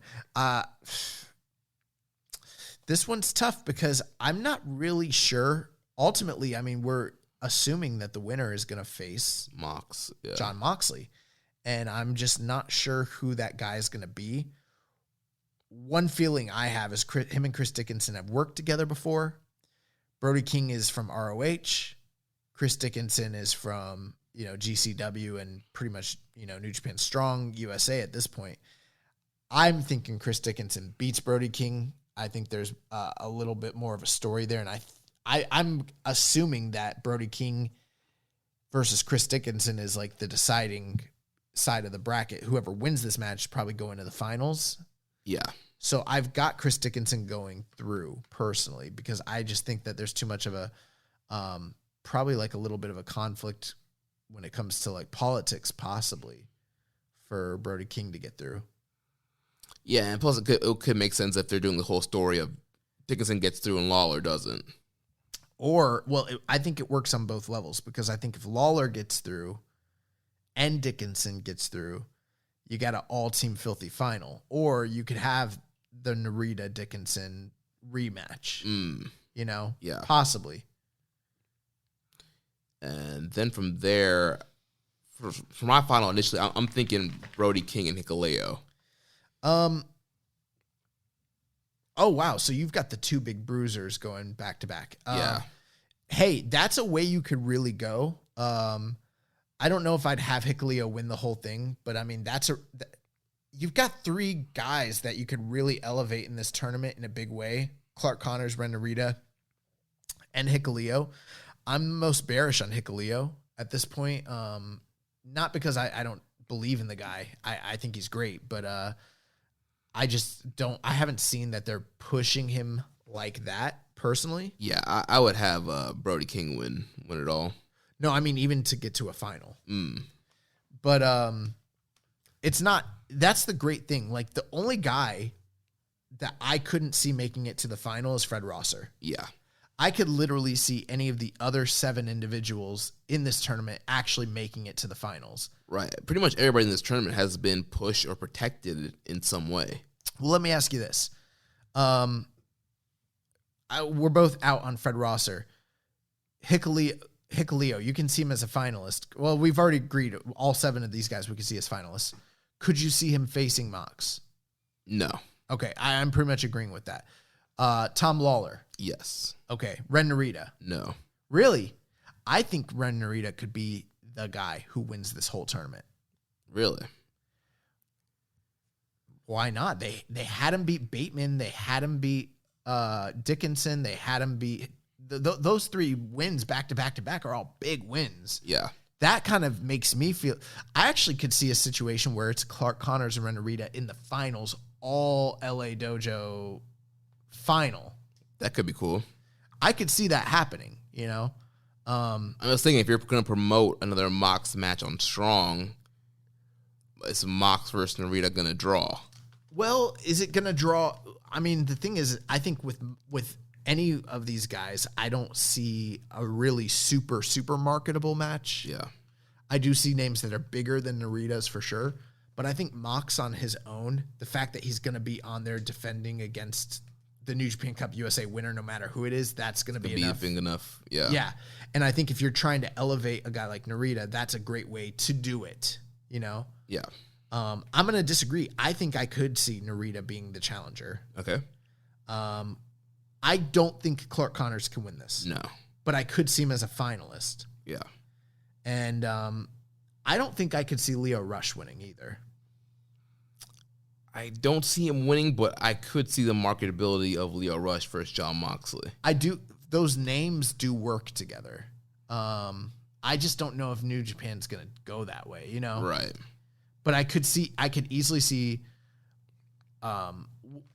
politics aside, Brody King and Mox, that's a great match. That makes sense. And I think him and Chris Dickinson makes all the sense in the world too. Yeah. So this one's actually, like, for me, this is like the toughest tournament we've had to call, and there's not even that many people in it, you know? Right. There's so many ways that can go here. You're pretty dead set. It's Brody King, Hikuleo. I don't know. That's what I'm just feeling. I don't think Narita's going to get through Hikuleo. I think it's going to be Narita, Chris Dickinson. And I think Chris Dickinson, at that, it's 50-50. I could see Narita beating him again. Or I could see Chris Dickinson getting the win, and then you've kind of got yourself a little TV story similar to what they used to do this in studio wrestling. You know, you have bad guy A, bad guy B, and bad guy A is going to get a shot at the traveling world champion, Bad guy B wants that shot, and he's jealous, and he costs bad guy A when he faces the outside champion, thus turning the bad guy into a babyface. And, you know, because now he's been betrayed, and now he's been, turned into like a tragic figure. I think I could see Chris Dickinson getting turned baby out of this whole thing. And after he loses his shot at Mox is gone with the belt. Now you've got a built-in feud and rivalry that is pretty captivating and would produce really good matches in Team Filthy versus Chris Dickinson. Right. And they did mention on the preview on New Japan's website of Dickinson and Brody King forming that faction in Ring of Honor, how there might be some conflict of interest between both those guys and their matchup. So they are acknowledging that. So that could be part of the plan to turn. And you got to wonder too, like, did they know they were going to do that? Because this was pre-taped. So has that been factored in via the commentary and the way they worked the match? Or is it sort of a retcon? Maybe this was maybe them joining up in ROH was a new thing, and, you know, they didn't know that they'd be joining up together back then. Yeah. King Darkwing 510 asked, do you guys know if Shibata has more of a hand in booking Strong now? It seems like the philosophy has been more traditionally straight up wrestling lately than what's going on in Japan. I don't really know who books Strong. Yeah, we haven't really heard who's in charge there. I mean, also we know Rocky has a big hand in booking the talent and kind of being... I'm sure, like, nothing happens without going through Gato, I'm assuming. You know what I mean? Yeah. But I think there's, in all likelihood, there's probably... I wouldn't assume that Shibata never had a hand in it. This has pretty much been his pet project and passion project from day one. I'm pretty sure he's been involved in the booking, like, literally since Strong Style. What was the first name of the show? The Fighting Spirit Unleashed. Yeah, or Lions Break Collision. Yeah. Yeah. So I think it's probably been him, Rocky, Obari, other members of management. I'm sure it's like a little committee. Yeah. And I'm sure that they talk to Gato. Yeah. I'm just, using my deduction skills. BJ Baker says, make a trade. One guy from a Strong roster to do a tour in Japan who isn't one of the guys that currently works both for a member of Japan roster to come do a set of tapings. His trade would be Dickinson to Japan for Nagata to Strong. Nagata to Strong is a good move. A really good move, because some of those, older talents who can still go, you put them in an outside environment and they kind of thrive, especially if they have a big name and everything like that. I'm not sure who I'd go with for this. What are you thinking? I would do Dickinson for Kojima. I think having Kojima on Strong could be pretty cool. Yeah, his name came up when I was, obviously you think of Nagata, and when you think of Nagata, you think of the other dad who's sort of, in that realm. That's a possibility. I'm thinking too, we have to make a trade for someone from the New Japan roster that hasn't regularly or at all worked Strong, right? Right. Ooh, this is a tough one. Well, I'm going to throw out a different name than the two that I think your choice was really good, but just to keep it interesting, I need to throw out someone else. So looking at the group of guys that are with Strong. It's funny. They don't have everybody on here. I'm looking at the Wikipedia page. They don't have everybody because I'm sure they're probably thinking, like, for instance, like Tom Lawler, like, he's not on here, but it's probably because he's, like, tied to, like, MLW. Right. If I were to make a trade, God, this is a tough question. Chris Dickinson's, like, the easiest guy to take from Strong and just insert right into Japan. And I mean, like, he's tailor-made. Do the LA Lions work? Because they've been to Japan and worked tours. Yeah, that's a tough one. Yeah. I'm going to go ahead. You know what? I'm going to just go ahead and I'll throw out the other name. Let's bring Bateman over. Okay, because that's someone who I haven't really gotten a chance to express it on the show, but I really like Bateman a lot. I'd seen him in the past. I thought he was a good wrestler. Never been super impressed.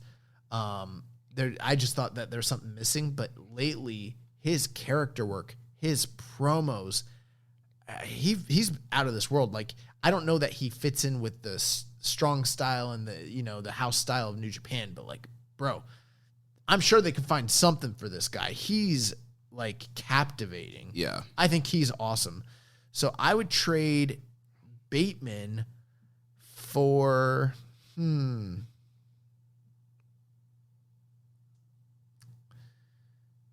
this is a tough one. Maybe Zack Sabre Jr.? Could be good. He hasn't worked any of that stuff. Yeah. Sabre would be a good guy for some of those young guys to work with.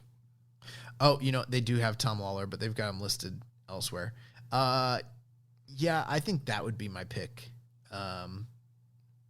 Yep. You could always do Suzuki too. Yeah.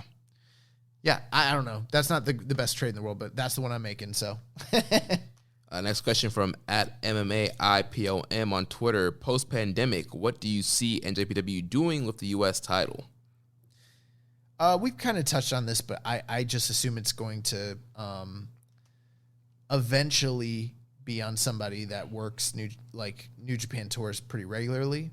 And I think it's pretty much going to be similar to what we're having right now, except for the big difference is it's on someone who is stuck in the U.S. who isn't making tours for Japan. But down the road, I'm sure it's going to be headlining shows or featured prominently on major shows in Japan. Right. And then maybe once a quarter, the champion will go back and do a set of tapings and defend it in the U.S. Right, and also there's still plans to do big U.S. shows. Obviously, Mox can't be the champ on a Wrestle Dynasty kind of thing, but I'm sure eventually, like you mentioned, they'll put it on somebody that could do big events. To protect him, you're going to need to have someone with a big name beat him. Think of, like, for instance, Jay White, someone like that. I don't know who exactly, but it's going to be a big name. It's going to be someone that's prominent that can, Jay White's like the perfect guy if you think about it. He lives here in Florida. He lives here in Tampa. Yeah. And he goes back and forth, and he could like defend it prominently on the shows in Japan, come back, do the taping, eventually drop it to somebody. Like, that's kind of the perfect guy. So who knows? Yeah. All right, let's run through these other questions here real quick and get to recommended match of the week. Oh, one thing, we didn't have much in the news, but I did want to throw this out there. So the ROH anniversary show just happened this past weekend. One important piece of noteworthy news: Rocky Romero did the commentary. That's right, yeah, he on did. That show, and a lot of people have been wondering about the relationship between Ring of Honor and New Japan. Is it still ongoing? What's the strength of it? This doesn't tell us a lot, but it is a nice little indicator that there is still ongoing work between the two groups. Right. Question from Raising Falcons. He asks, do you think NJPW being too traditional might be bad?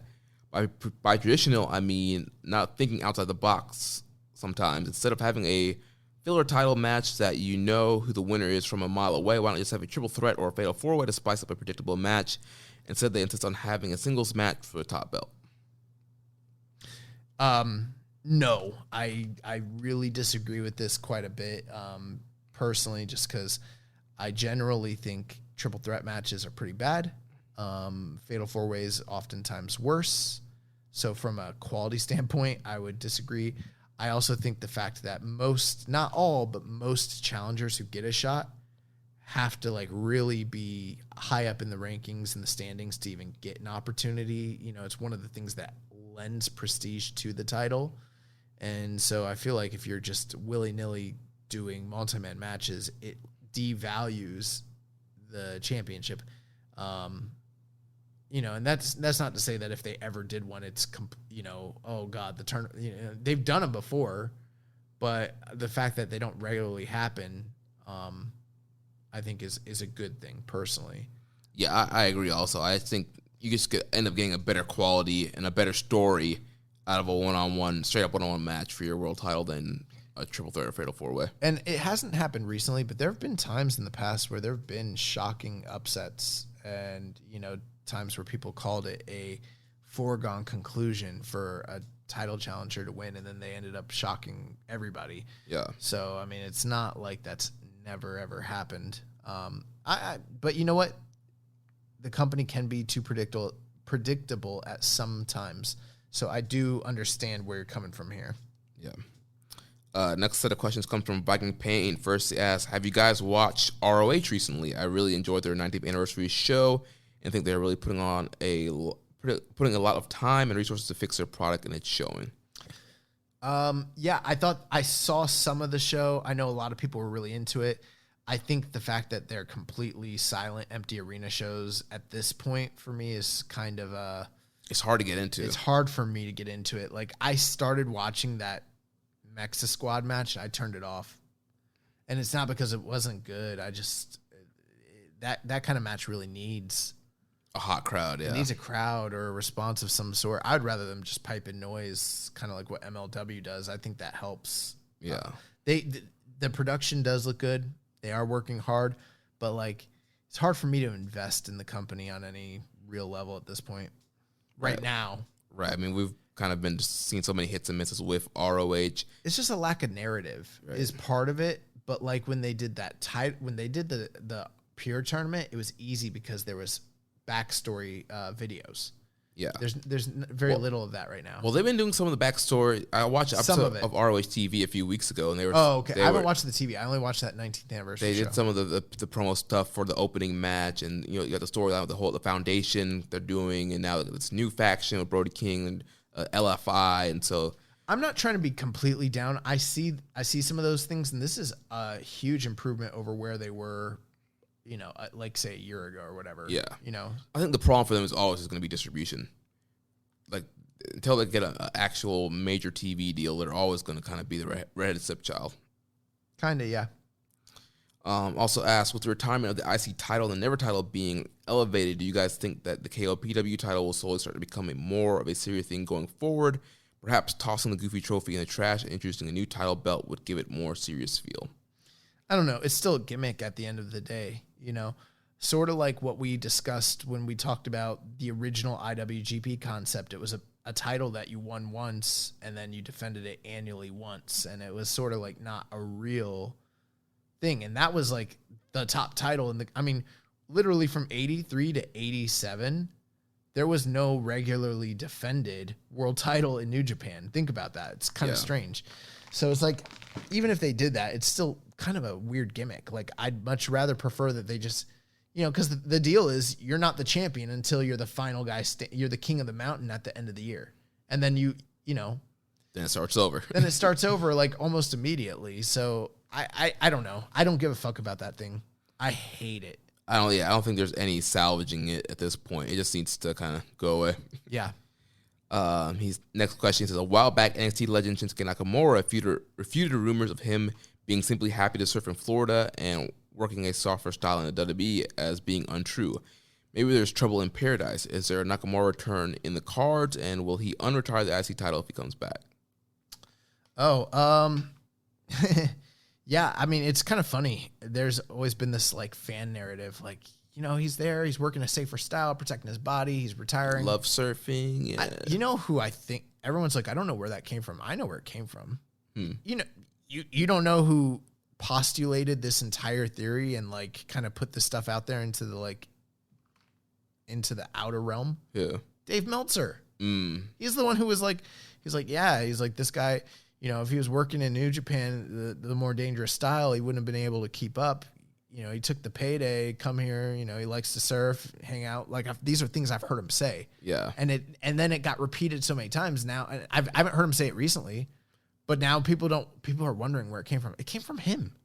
That's true. Yeah. I got a long memory, bro. I'm telling you. But yeah, it was funny for him to kind of be like, yeah, don't assume I'm happy. Right. A lot of people are pretty, now that there's multiple places to work, people getting brave. People brave out here. Oh, man. I would love if Shinsuke Nakamura came back. I don't know if he would want to. his family live. We've talked about this in the show so many times. Like, I don't know. I could see him working and literally anywhere else too. Yeah. You know, I could see him working ROH or Impact or AEW. All those things I could actually see at this point. Yeah, he spent so much time establishing his life in the States. Yeah, maybe I could see him more and stay here, but also, I mean, if he did come back to Japan, he might just do like what Kenta does. You know, Kenta came here and he didn't move back to Japan. He still lives stateside. That's true, yeah.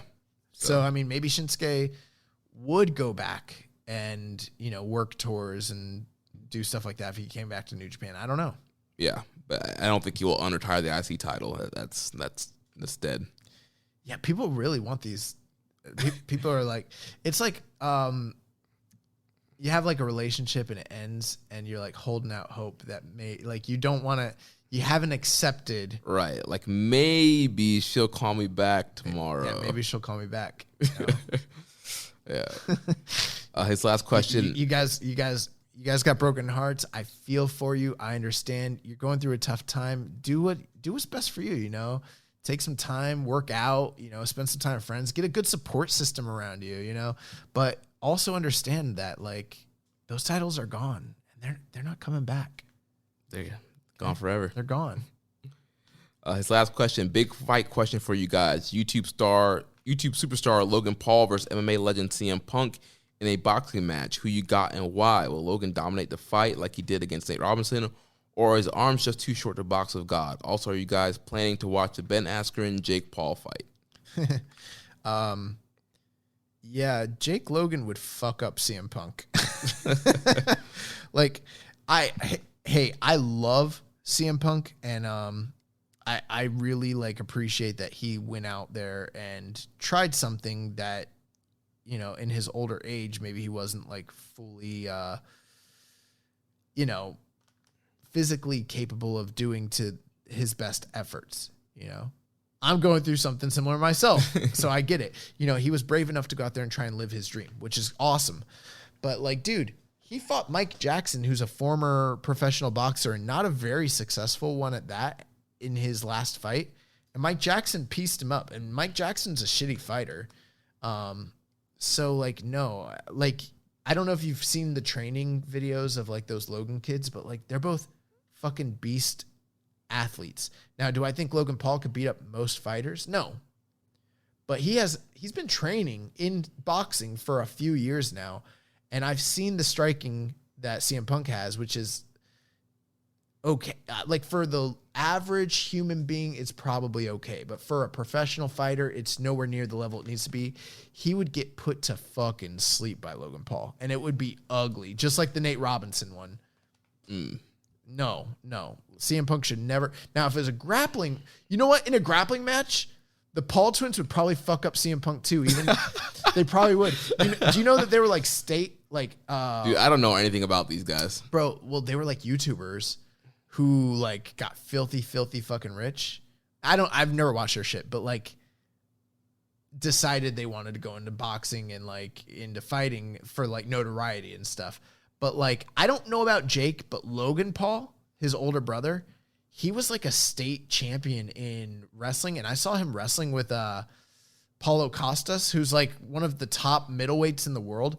And bro, he was fucking good. Like, I'm talking like really, really, really good. Like Paulo Costas didn't know what the fuck to do with him. And like, people are like, he's a YouTuber. It's like, bro, look at him. No, he's not. Right. And I'm sure that his brother has some semblance of similar skills and everything like that. Like, I'm pretty sure like they would fuck up CM Punk. Probably would. Yeah. And plus, they're both bigger than him. So I don't know. All right. We are up on 3 hours. Still a lot of questions left. Do you want to run through them or bounce them the next week?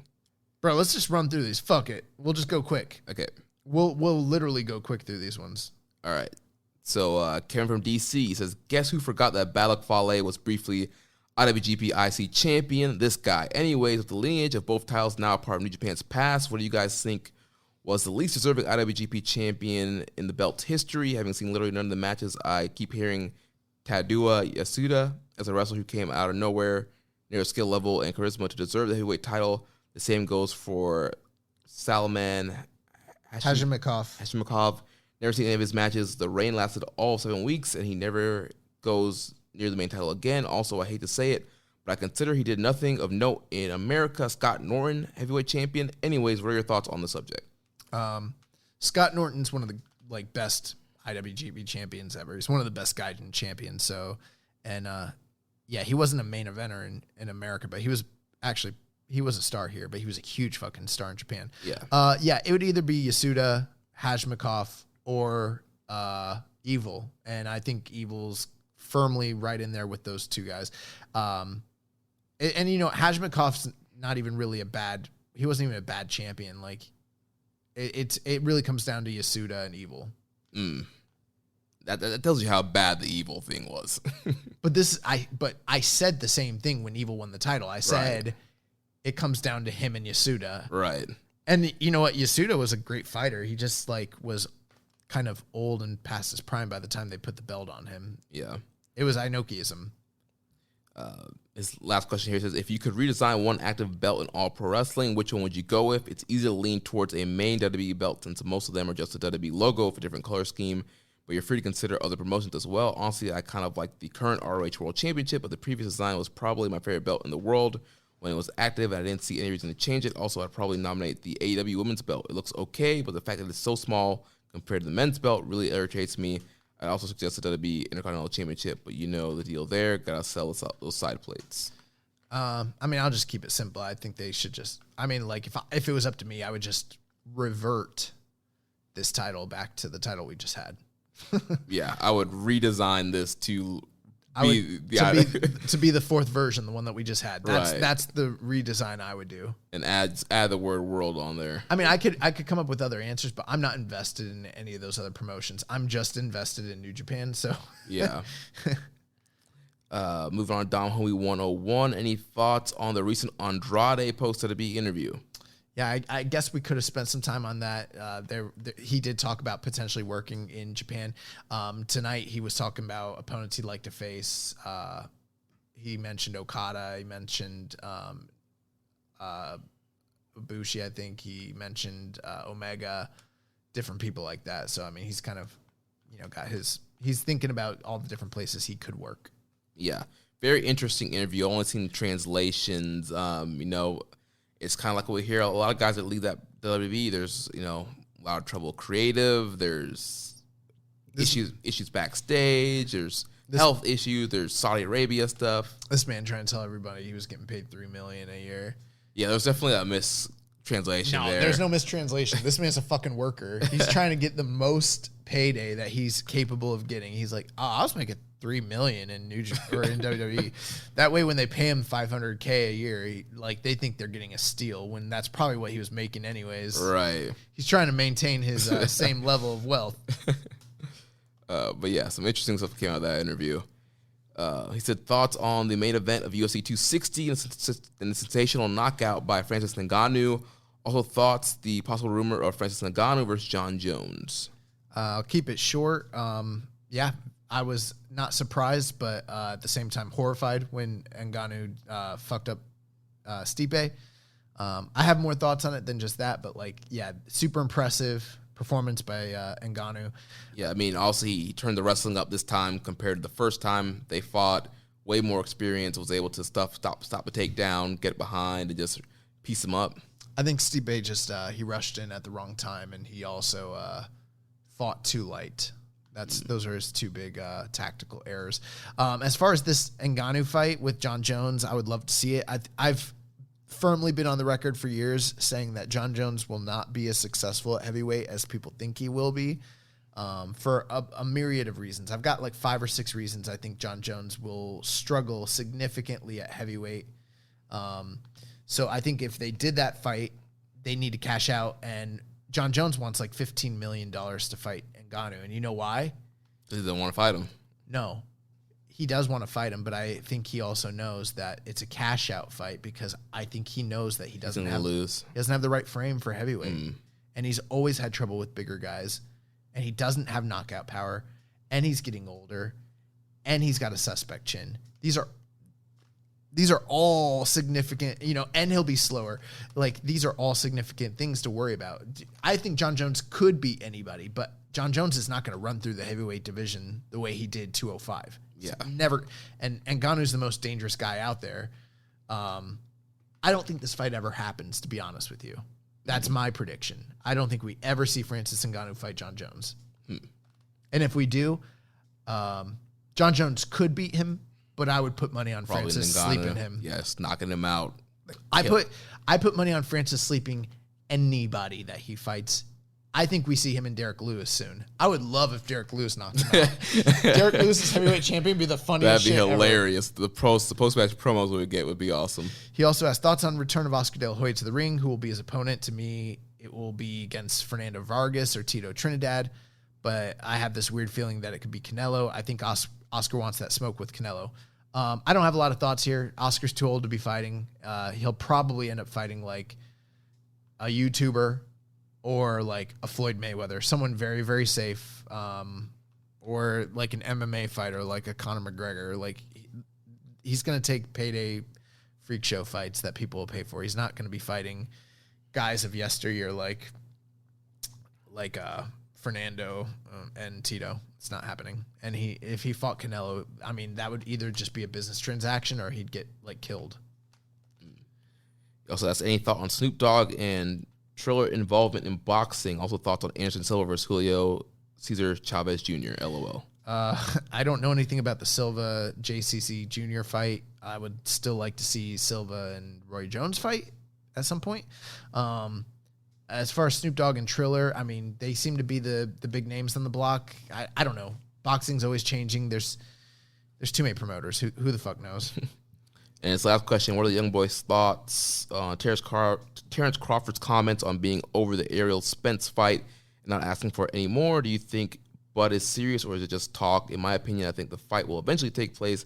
Both guys got business to take care of. Ariel must go get that WBA strap from you guys to make the Crawford fight for undisputed, and Bud must fight a big name like Sean Porter or Keith Thurman to help build up the Spence fight. Well, it looks like there's serious considerations for Manny Pacquiao and Bud Crawford to fight over in Saudi. So I don't know if that happens. It's been thrown out there so many times, but yeah, I mean, this is the fight everybody wants, but it's not happening for money reasons and political reasons. So who the fuck knows? I mean, that's the only thing you can really say here. Who the fuck knows, Yeah. Then last thing here, recommended match of the week. So last week, Mav Gillis recommended to us to watch La Sombra versus Nakamura from CMLL with 2 out of 3 falls for the Intercontinental title. What do you think about this match, Josh? I like this match a lot.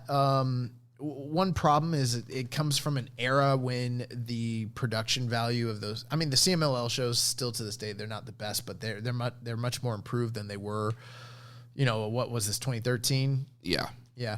So, I mean, I've seen this match. I like the match because Nakamura is there kind of like playing heel in Mexico City, and he comes in painted up. Yeah, they got the body paint with Bomaye on his chest. They do a lot of the same familiar spots from the matches that they had in Japan, but there's some sequences that I'm not as big of a fan of because, it is the 2 out of 3 falls, and so the first 2 falls are pretty short. Right, you had Nakamura hitting that big super landslide off the top there to get a quick fall for the first fall.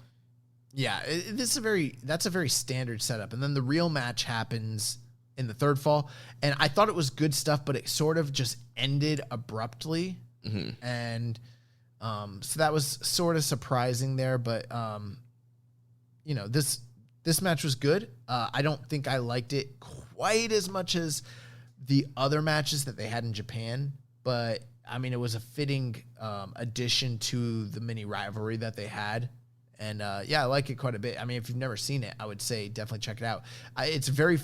If you've never seen La Sombra's work and you're only familiar with Andrade, definitely check it out. But it's always fun to see Nakamura kind of in foreign territory, Right, and just, being the heel and then, the babyface triumphing in La Sombra. I'm sure that was a big surprise at the time of him getting the IC title. I don't know. Possibly. I mean, I was watching New Japan, but not like this, I definitely wasn't keeping up with like CMLL.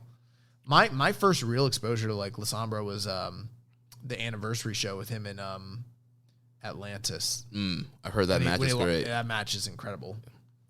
Well, it's my pick to pick the recommended match for the week. We got some more Nakamura. We're going to go to Nakamura versus Dave Boy Smith Jr. from Invasion Attack 2013. Good match. I knew this was going to happen. Like, sometimes you have this tendency where, like, and you know, it's mostly with Nakamura. Like, someone shows you a Nakamura match, and then you want to recommend more Nakamura. Well, I miss him, man. I know. All right, we got to cut this shit. Let's get out of here. Yeah, so that's it. Thanks for checking out the show. Next week, we'll be back to review Sakura Genesis. If you enjoyed today's show, please make a donation by visiting socialsuplex.com/donate. Click on the donate button under the Keeping It Strong Style logo. Make sure you connect with us on social media. The show is at KI Strong Style. The network is at Social Suplex. You can follow me at Jeremy L. Donovan on Facebook. We're facebook.com/Social Suplex. In the Wrestling Squared Circle, we're facebook.com/group/Wrestling Squared Circle. On Instagram, we were at Social Suplex. On Reddit, I'm the Pro Black Guy. Just Keeping It Strong Style. You can email me, Jeremy, at socialsuplex.com. Check out all the other shows here on the Social Suplex Podcast Network. One Nation Radio should be back soon, hosted by Rachel Latta and James Boyd. We have the Ricky and Clive Wrestling Show from Scotland, the Grave Consequences Podcast with Caleb and Maserati, 8-Bit Suplex, which has made its return with Josh Number 2 and Sandy. We have All Things Elite with Floyd and Austin. Their episode 100 coming up this weekend. We also have the Great Match Generator with Danny. Don't forget to subscribe and leave a rating and review. We'll catch you next week on Keeping It Strong Style, the ace of podcasts. Ichiban. Evil sucks. Thank you for listening to Keepin' It Strong Style. We'll see you next time.